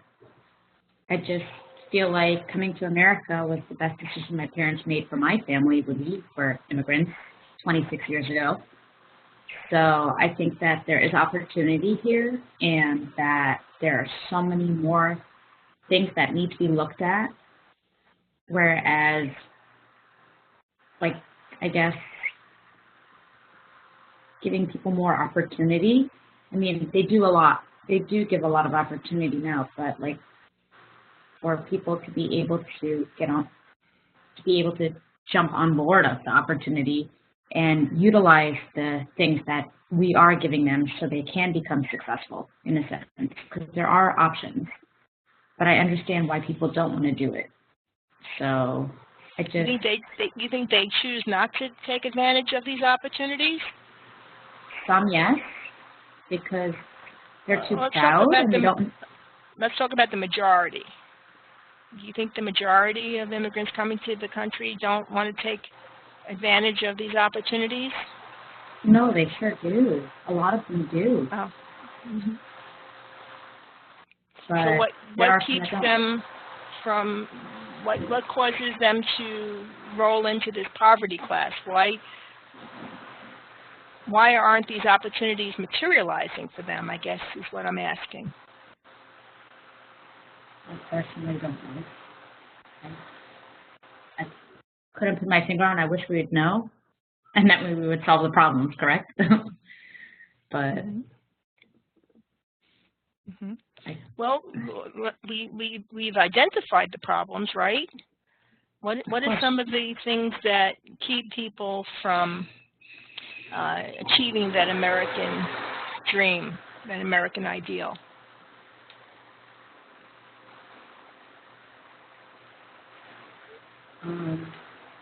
I don't know. You don't have to stay on the hot seat, Sharni. I didn't mean to keep you dangling there, but that's kind of a question I'm for sorry anyone. about that. No, I'm just kind of developing the dialogue, but it's for everybody. Joe?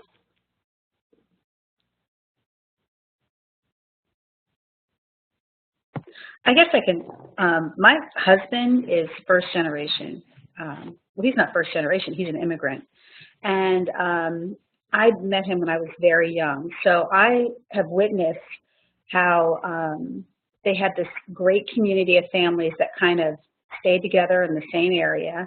The parents that came over, that brought their kids over, most of them had 2 and 3 jobs.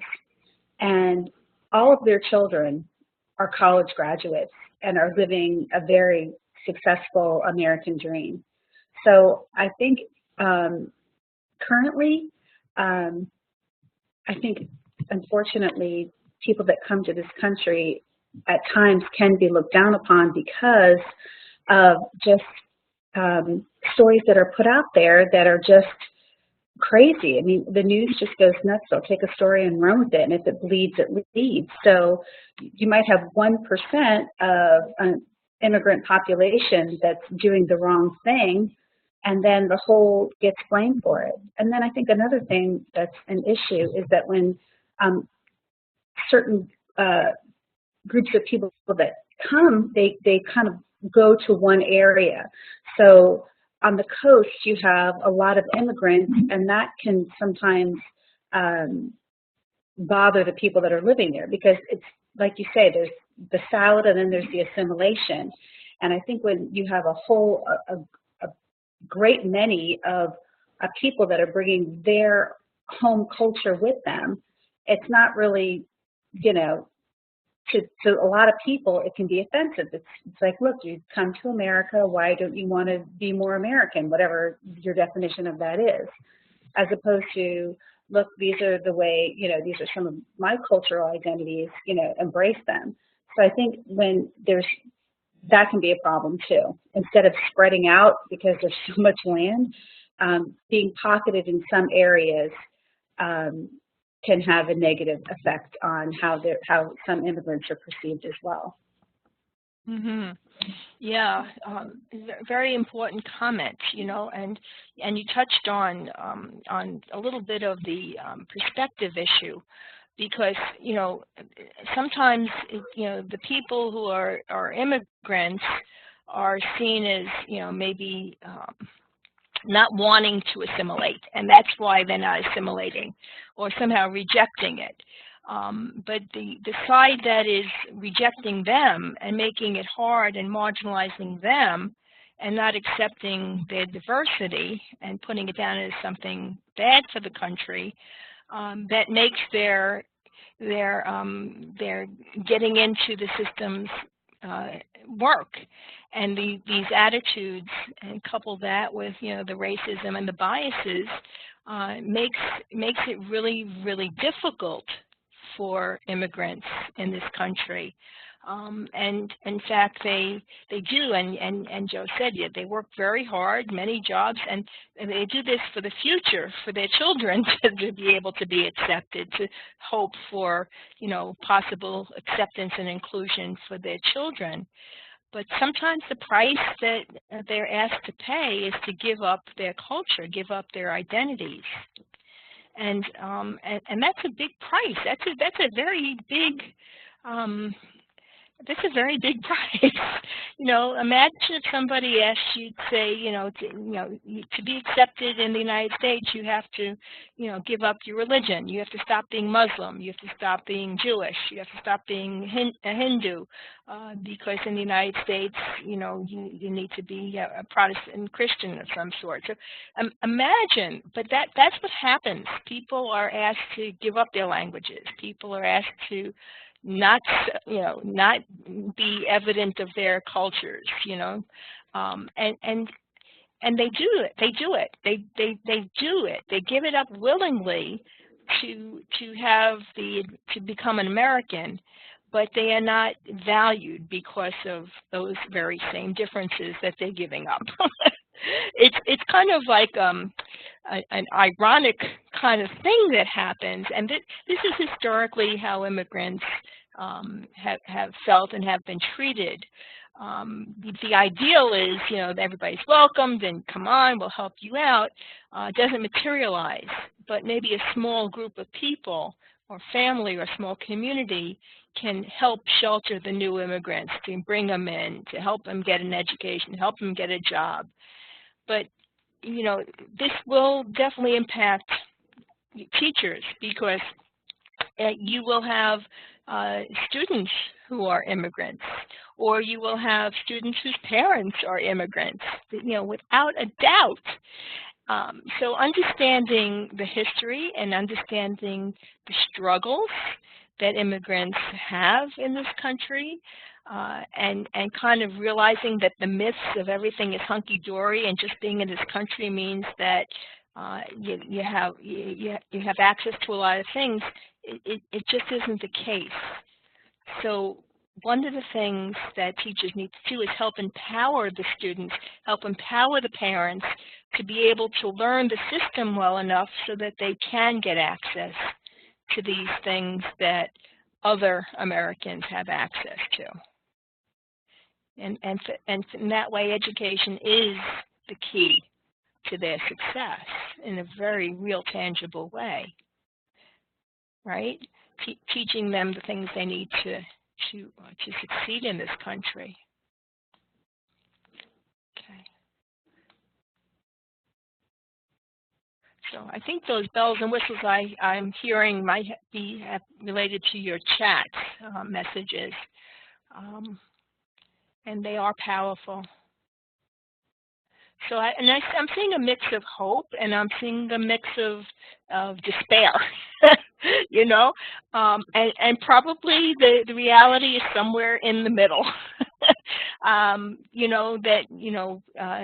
We probably have opportunities. We can make things better, but it's certainly an uphill battle. Like that little guy climbing up that green triangle earlier. It's steep. It's a lot of work. But teachers, you're the ones positioned to do the work. This is where we all can make the difference. There is another case study in this unit, but I want to end the conversation at 3:30, and then I use the last 10 minutes to kind of process with you. So I'm just going to point out this case study, not spend too much time on it, because we did spend a lot of time on the first case study, and it was very good.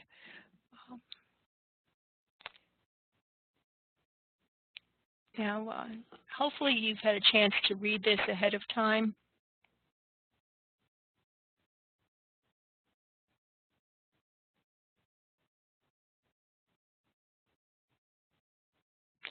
But if I can just, is it okay if I just talk you through this one? Is that all right?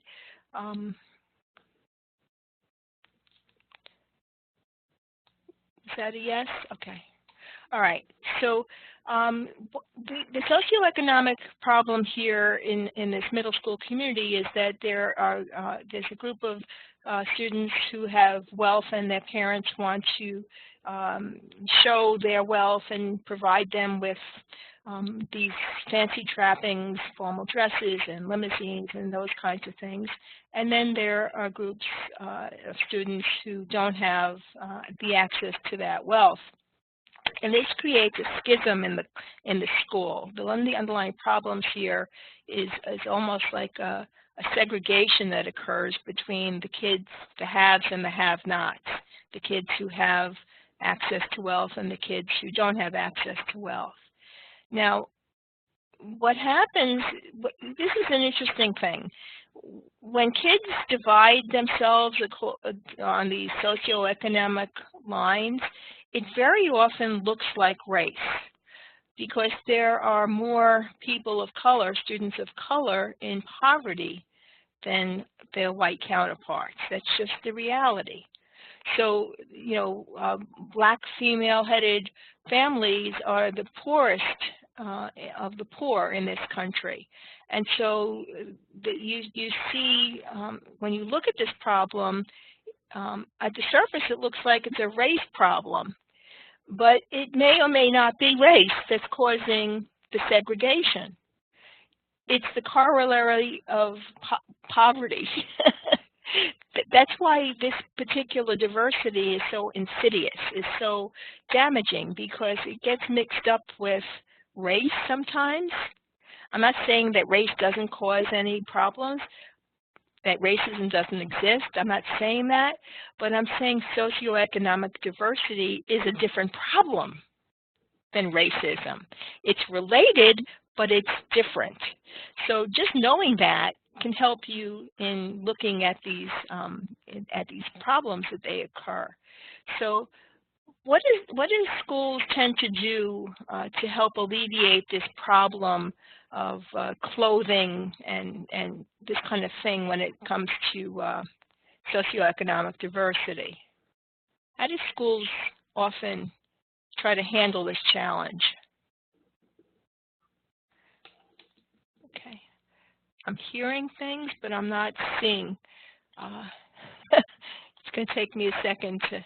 Is somebody raising a hand? Was that Shawnee? Was that you raising your hand that wanted to respond? Yes, I was going to say that they can put up flyers and say tuxes are welcome, but other attires are welcome too, like maybe a suit. Okay, so they can change the dress. I'm sorry to overtalk you. I thought you were. No, you're fine. You're fine. So, in other words, if I could paraphrase, you're saying alternate dress codes. They could allow different kinds of attire. Okay, but that only works if both groups are receptive to making the change. If the one group really wants to wear tuxedos, then telling them alternate, they say, why? Why should we change? That's what we want, right? So the people who have money tend to, not all, but not see it from the other perspective because it feels right to them and they feel entitled. There's a sense of entitlement that comes, and a sense of power that that comes to people who have wealth. Does that make sense? It's kind of like a byproduct of having wealth. It's power and access, and those things kind of come to them, and so it exacerbates the problem. So while you have a good sense solution, Shawnee, it may not work unless some other things happen first. Joe?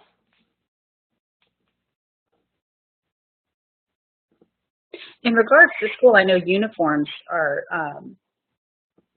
right. in many schools, so that helps with that. Right.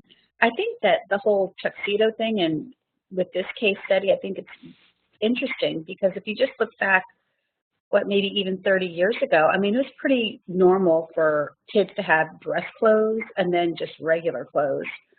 So I don't know where we got away from not having a nice set of clothes. I think it just has to do, excuse me, pardon me, in some regards to priority. I really think that, if parents are creative, they can find clothes for their kids. And then I kind of have to flip that and say, if someone is successful in this country and they can afford something nicer for their kid, why should they be penalized and looked down upon? I'm just putting it out there. So in that respect, I think that kind of says, well, you know what, you work hard, you go to school, and there's many immigrants that have done very, very well in this country, and their kids are doing great. Like you say, it's not just a race thing; it is, a money thing. But I totally get what you're saying. How it makes the other kids feel when their parents don't have the money where they can, get a tux for them. But on the other hand, you do have those families that maybe they weren't entitled. Maybe they did work for everything they have, and this is their labor. Yeah, I hear you, and that's it's accurate. The problem is that it creates the schism. That idea that you have to show your wealth, and having wealth is so important. that it affects the social climate. And so, this is one of those situations where the wealthy kids look down at the poor kids, and the poor kids look up to the wealthy kids because they're higher, but they still resent them. So it creates a friction between the classes that is fed by the idea that it's okay to show wealth, right? That's part of who we are. That you want the biggest car and the best this, and that's part of the materialism that is our country. But having said that, knowing that causes these kinds of situations and segregations in school, the school could become a microcosm that doesn't necessarily mimic the material world out there. And schools, for example, that institute these uniform policies are trying to do just that. They're trying to say that it's not how much money your garment is or what designer it is, that everybody is equal in terms of their clothing, right? It tries to take away this materialism from the clothing thing. There's loopholes, and kids kind of, try to work around it, and because we have competing values. On the one hand, we want to be individuals, kids, and everyone wants to be an individual, not exactly like everybody else. They want to be themselves, their own person. And then the uniform tries to make them all the same. So there's a psychological discongruence or a psychological shift that happens between when we try to impose this artificial uniform onto a culture that wants individuality. Now, I want to just point out one other thing about the school uniform issue. There's no perfect fixes here. There's no magic bullets. Schools do this to try to alleviate this socioeconomic disparity. That's why school uniforms exist, and that's why teachers are very in favor generally of school uniforms, because it does alleviate this problem to some extent. Think of what other organizations and what other kinds of organizations use uniforms. Just kind of shout out. The military. The military, right? And what other organizations? Restaurants. Restaurants, okay. I'm looking at the chat box to see. Sports teams, police officers, right? How about hospitals, doctors, nurses, right? Also, what do the uniforms do in the military? What do uniforms do in the hospital? What's the purpose and function of uniforms to police officers? Why do they have uniforms? Good, Brandon. Uniforms identify who you are without saying anything. And it identifies that you belong to this group, right? What else do they do?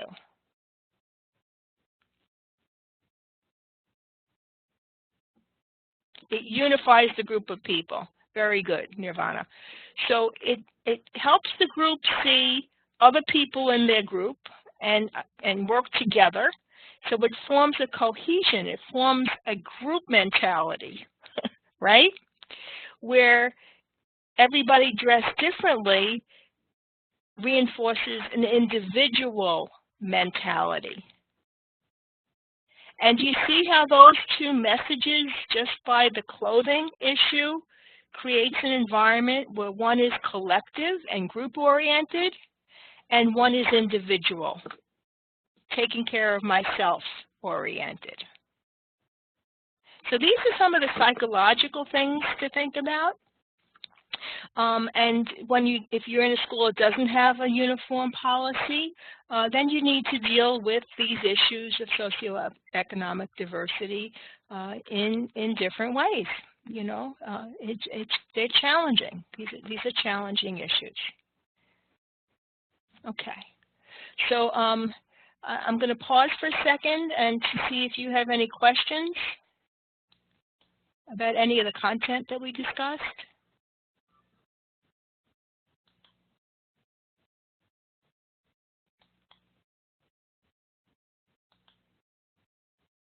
Okay. Joe, is that a question? I see your hand up. No, I'm sorry. No? No. Shani, how about you? Do you have a question? Yes. My question was... I'm sorry, I can't hear you. There seems to be a lot of background. Sorry about that. Okay. My question to you was, when people come to the foreign country, like immigrants per se, and then when they work in the field, why not conform to where they're working and the things around them, and then when they go back home, keep their own togetherness, so that way they don't have to lose their like different languages or different culture aspects, but when they're out like with us, try to mesh with us? Is that a wrong form of thinking? Like, say I go to a different country, I would want to learn the language and be a part of that society in that sense, but still at home, use my own personal language and my own personal culture and whatever I grew up with in generation aspects. Is that like a wrong way of thinking, or? Well, I'm not going to say it's a wrong way of thinking. It's certainly the way a lot of people think in this country, that, you know, when in the United States, you need to speak English and do things the way Americans do.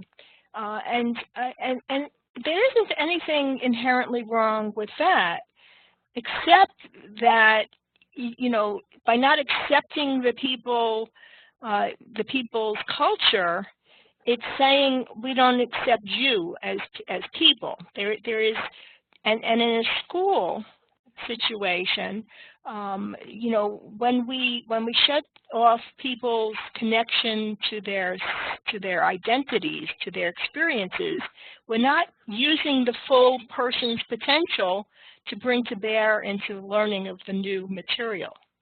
So we always have to start where the student is. And that student may be starting in a different language or in a different culture. And so if the teacher understands that language and that culture, the teacher can bring that student through those personal identities to English, to the American culture, to teach them American stuff by utilizing their ethnic cultures.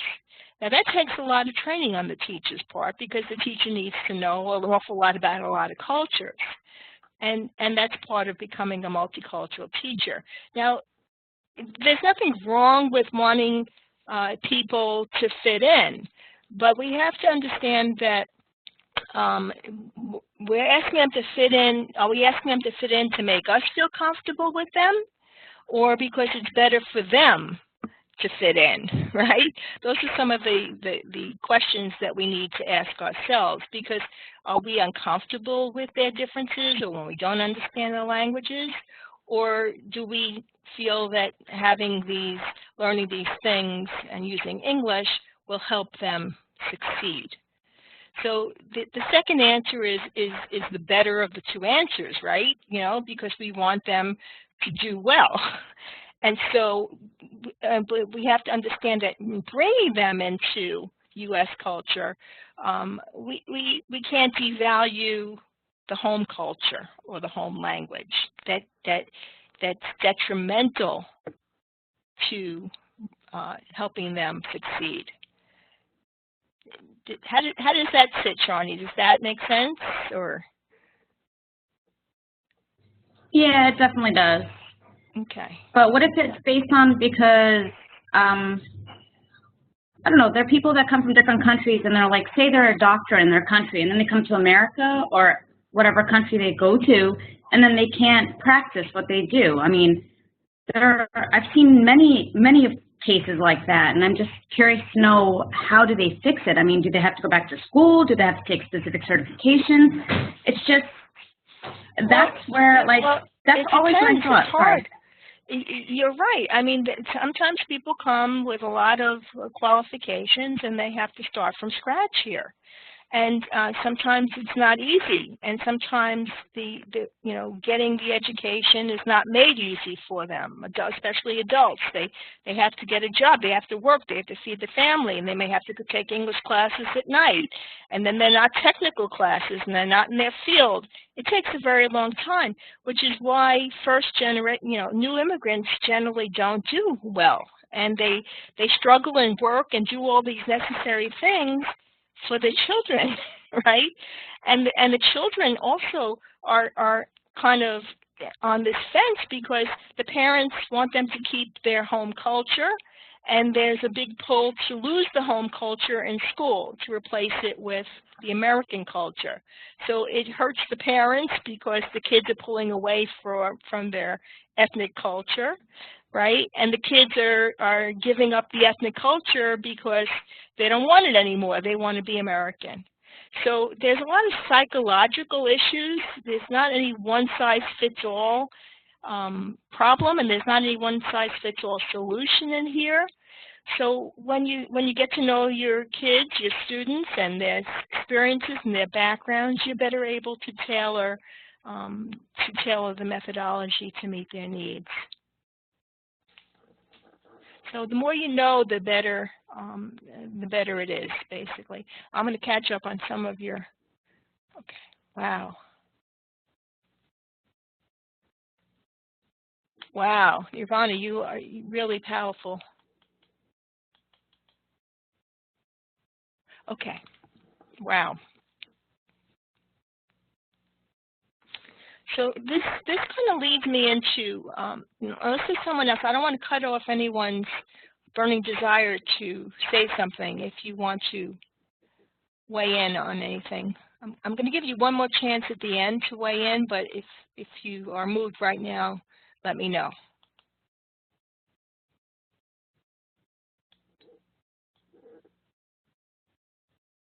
Okay, so I couldn't decide between the quotes. I put all three of them here, and they all have a similar theme.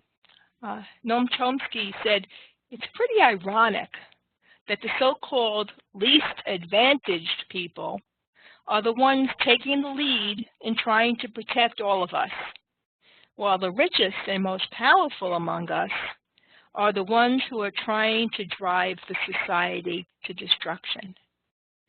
Now, this could be at least 50 years old, this quote, but it sure seems to pertain to current days thinking as well, right? And John Legend said it this way: "A just society is not the one built on fear or repression or vengeance or exclusion, but one built on love. Love for our families, love for our neighbors, love for the least among us, love for those who look different or worship differently, love for those we don't even know." Real powerful. And Ronald Reagan, former president, said, "Protecting the rights of even the least individual among us is basically the only excuse the government has for even existing." Now, wouldn't that be a good way for government to think about itself? Okay. So now what I'm going to do, and I do this at the end of every online session, is it's kind of like an exit interview with you. And I'd like you to do two things. I'm going to ask you to speak using your microphone, and also to write your closing comments in the box. And the question will be, share with me, share with us, a new insight that you gained or something new that you learned in today's session, or something that really inspires you, or something that really was meaningful to you today, you know, something that surprised you, something interesting you haven't thought about, you know, and then And that's basically the question I'm going to ask you to share in this exit interview. And if we could start with Sarah, please. Would you take your microphone and when you get done talking, you can certainly put your closing comment in the chat box as well. And I was talking about Sarah Chu. I know we have two Sarahs. And you can turn your video camera on too if you like.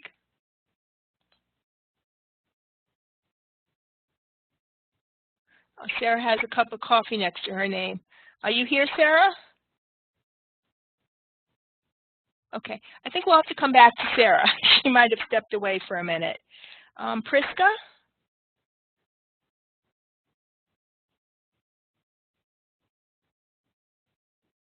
Would you turn your microphone on for us, please?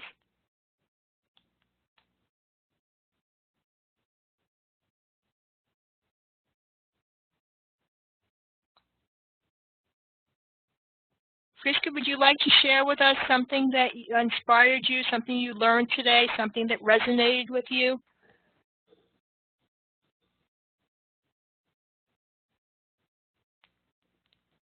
Priska, do you want to turn your microphone on for us, please? Oh, okay, it was muted. Can you hear me now? Yeah, not too loud. A little bit louder if you would, please. Okay. Go on.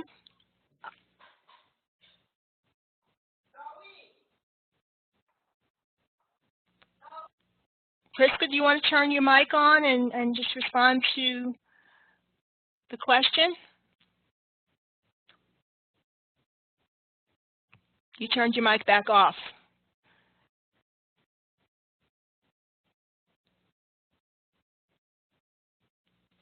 Priska? Should I come back to you? What's going on?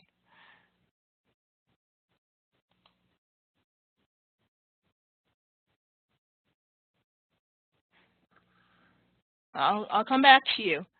Ashley?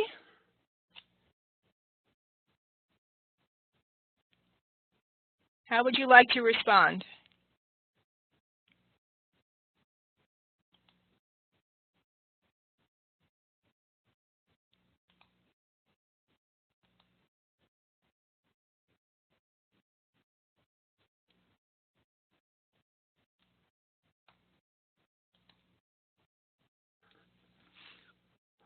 Ashley, would you like to tell us about something that touched you in today's class, or something that resonated with you, inspired you, or something new that you learned?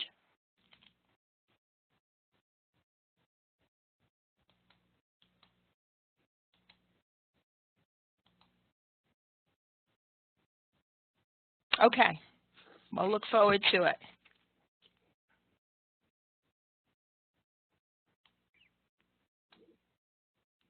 And let's see. We'll come back. I'd like to hear from Nirvana. You were very eloquent on the chat box, Nirvana. Would you like to? Thank you. Yeah, I think the one thing that shocked me during our session was the discussion and the video on the distribution of wealth in the United States. Mm-hmm. I had an idea of what it might be like, but I was very shocked to see what it actually is. And I really enjoyed the discussion on immigration because it does hit home for me. I'm a DACA student,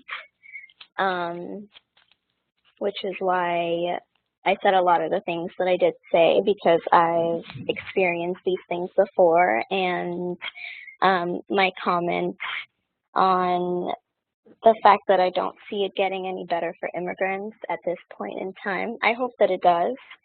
But just everything that's going on right now in the economic climate and the political climate doesn't really paint a very bright picture for me. Mm-hmm. So it does concern me, and I hope that I'm wrong and that things turn around, but that's how I feel about it right now. Mm-hmm. Mm-hmm. So, Yeah. Well, don't hesitate to reach out to your teachers and to me and to your fellow students for any kind of support that you think we can offer. yeah, You know, thank any you. I kind of appreciate social that. activism, anything at all. It's so important. You know, the threat that you're facing is just unbelievable, and Yeah, it's just mind-boggling. it is. And one comment I did want to make when we were talking about some immigrants that come here and why they don't take the opportunities that are available to them. And from my experience, just being here isn't enough because um, those opportunities are there for everybody else, but it is a lot harder for people in my situation. For example, we don't get federal aid, so I have no way of getting scholarship money or help from the government for school. So the only reason that I'm able to be in school is because I went to a private school and got private scholarships. So there's so many limitations put on immigrants that make it so much harder to do what Mm-hmm. is easier for everybody else Mm-hmm. who are citizens here. So Mm-hmm. Mm-hmm. that's just something I wanted to add. Well, thank you so much. I mean, that was a very important thing to say, and I'm really glad that you said it. It is very real, and not being an immigrant myself in my situation, I could say it in an abstract way, but hearing it from you, Nirvana, is extremely powerful. So thank you for saying that and for feeling and for trusting us all to share that with us. That says a lot. Thank you. You're welcome. Okay. Brandon, would you like to weigh in now?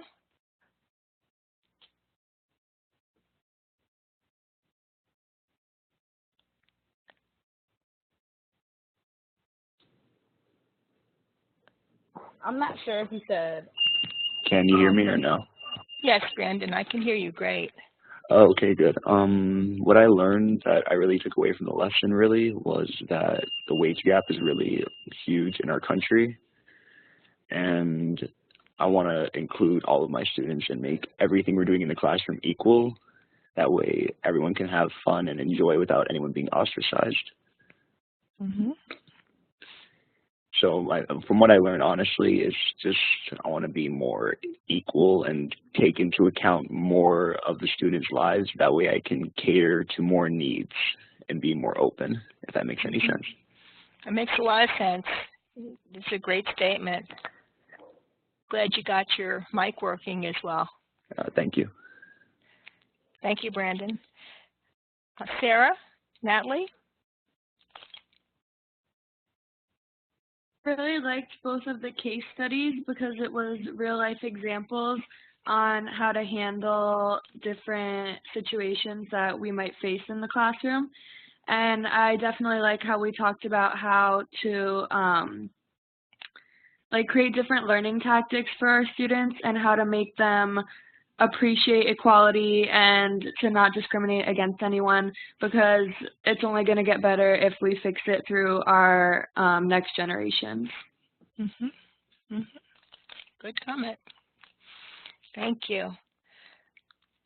And Sarah and Nirvana, if you wanted to stay on a couple of minutes at the end, we could just talk a little bit about the note-taking thing. I just wanted to coordinate with you a little bit. You've been doing a great job on that.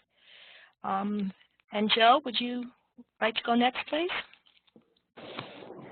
I think the one thing that had the most impact on me was the income, the wealth distribution. That just blew me away. I mean, I can't even believe that. And, you know, I guess I can believe it because not too long ago, people could actually afford a house and you know, the nice things in life, where now it takes two incomes, people working all kind of crazy jobs just to get by. So, you know, in real life, I guess it does make perfect sense that, you know, people are working harder than ever and are just not getting by. And that's very disappointing and disheartening for my classmates. I mean, you guys are all so young, and I see this uphill battle that you have to just try to, you know, live the so-called American dream. That weighs on, you know, I have kids your age too, so that weighs on my heart heavily. And I think just the case studies as well, the real life situations that can happen in your classroom, and you know, how to create that environment in your classroom that wealth is not the all get, all being, all wonderful thing. That's probably the least important thing in life. I mean, you need money to get by, but there's that just teaching students that money is not what's important. It's who you are as a person, and like what you said, Dr. Allgood, about contributing to your fellow man, and that's what's important. That's where joy in life comes. That's, you know, a new definition of what wealth is. It's not about money. It's about your spirit. It's about your compassion. It's about who you are as a human being. Mm-hmm. Beautiful. Well said. Thank you. Okay. All right. So I don't want to rush you, but I want to, you know, kind of keep your comments, you know, brief and to the point. And if you also want to add anything, I should have said this earlier about this platform. If I want to hear how you experienced this online platform as well. And Shawnee, I also need you to stay on at the end just so I could talk to you a little bit about live text. Would you take the mic next? And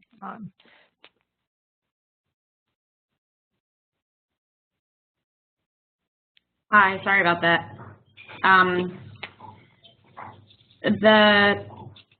The wealth distribution was an absolute shock to me, and I hope it does get better for the next generation. I mean, and hopefully as teachers, we can push them in that direction to where they can, like, I guess, treat everybody equally, no matter where they're from, no matter what language they speak, maybe be a little bit more understanding.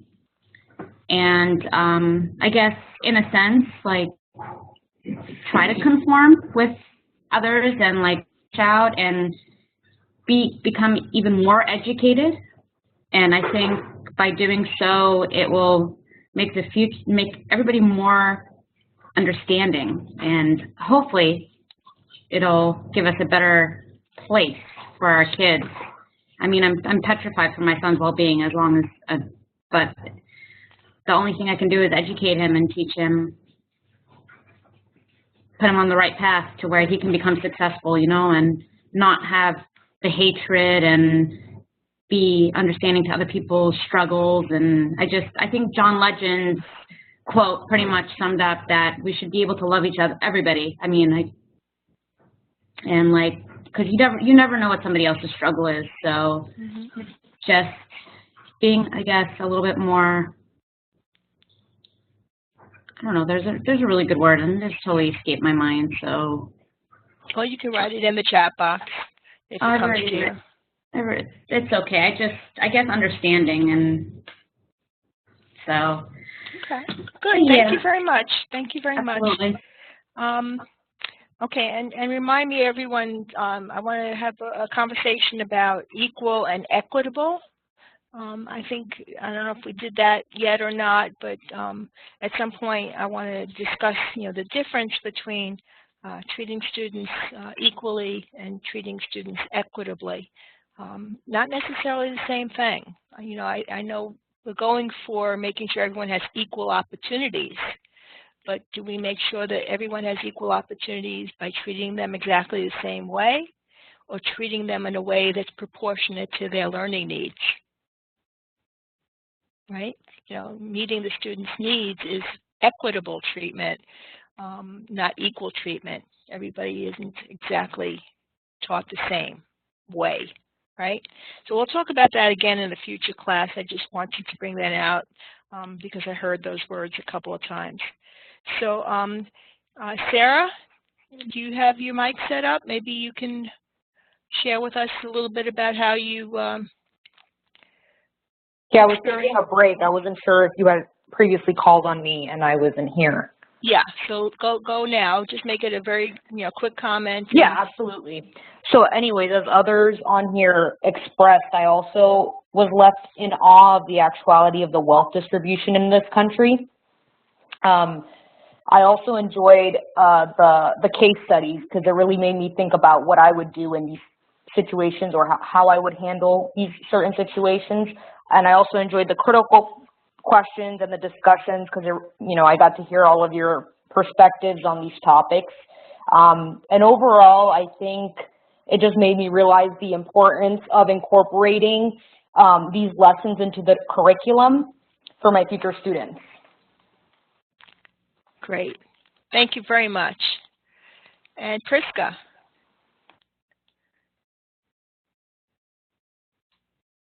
Yes. Can you hear me now? Yes. Okay.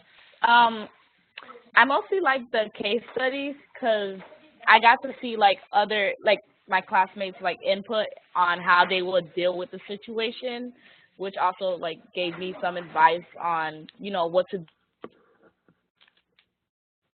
For instance, the one with the student didn't have money to buy gifts. If it was me, I probably would have said that I would just. If it was me, I would just say I would buy the student a gift, but from everyone else's perspective, teach the students, some life lessons from that experience. Okay. All right. So just a couple of suggestions. Thank you very much for your responses. Priska, you might need to work a little bit on your microphone or maybe even the environment where you're taking it so that you'll have a better experience. How did everybody feel about this platform? Give me a check or an X whether you had a good experience or a bad experience.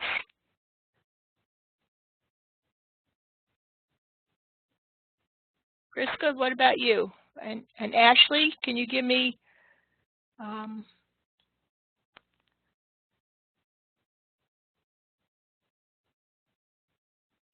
Priska, did you find it? The check or the X? That's why practice sessions work so well. Okay.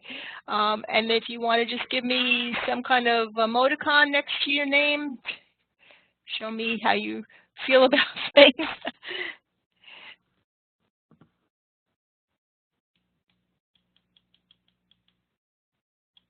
Do you see the emoticons? There you go, Sharni. Sarah, you want a cup of coffee, huh? Okay. Ah, sunglasses. Priska, how about you? Do you want to click on the emoticon?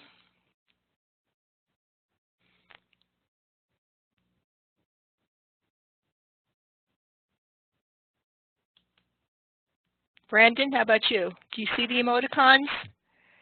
There's with the hand raising, and there's a check, an X, and then the last box there is a, there you go. People, oh, cute one, Priska. Okay, all right. So let me shut the recorder for a second and say thank you all for participating. And just a second.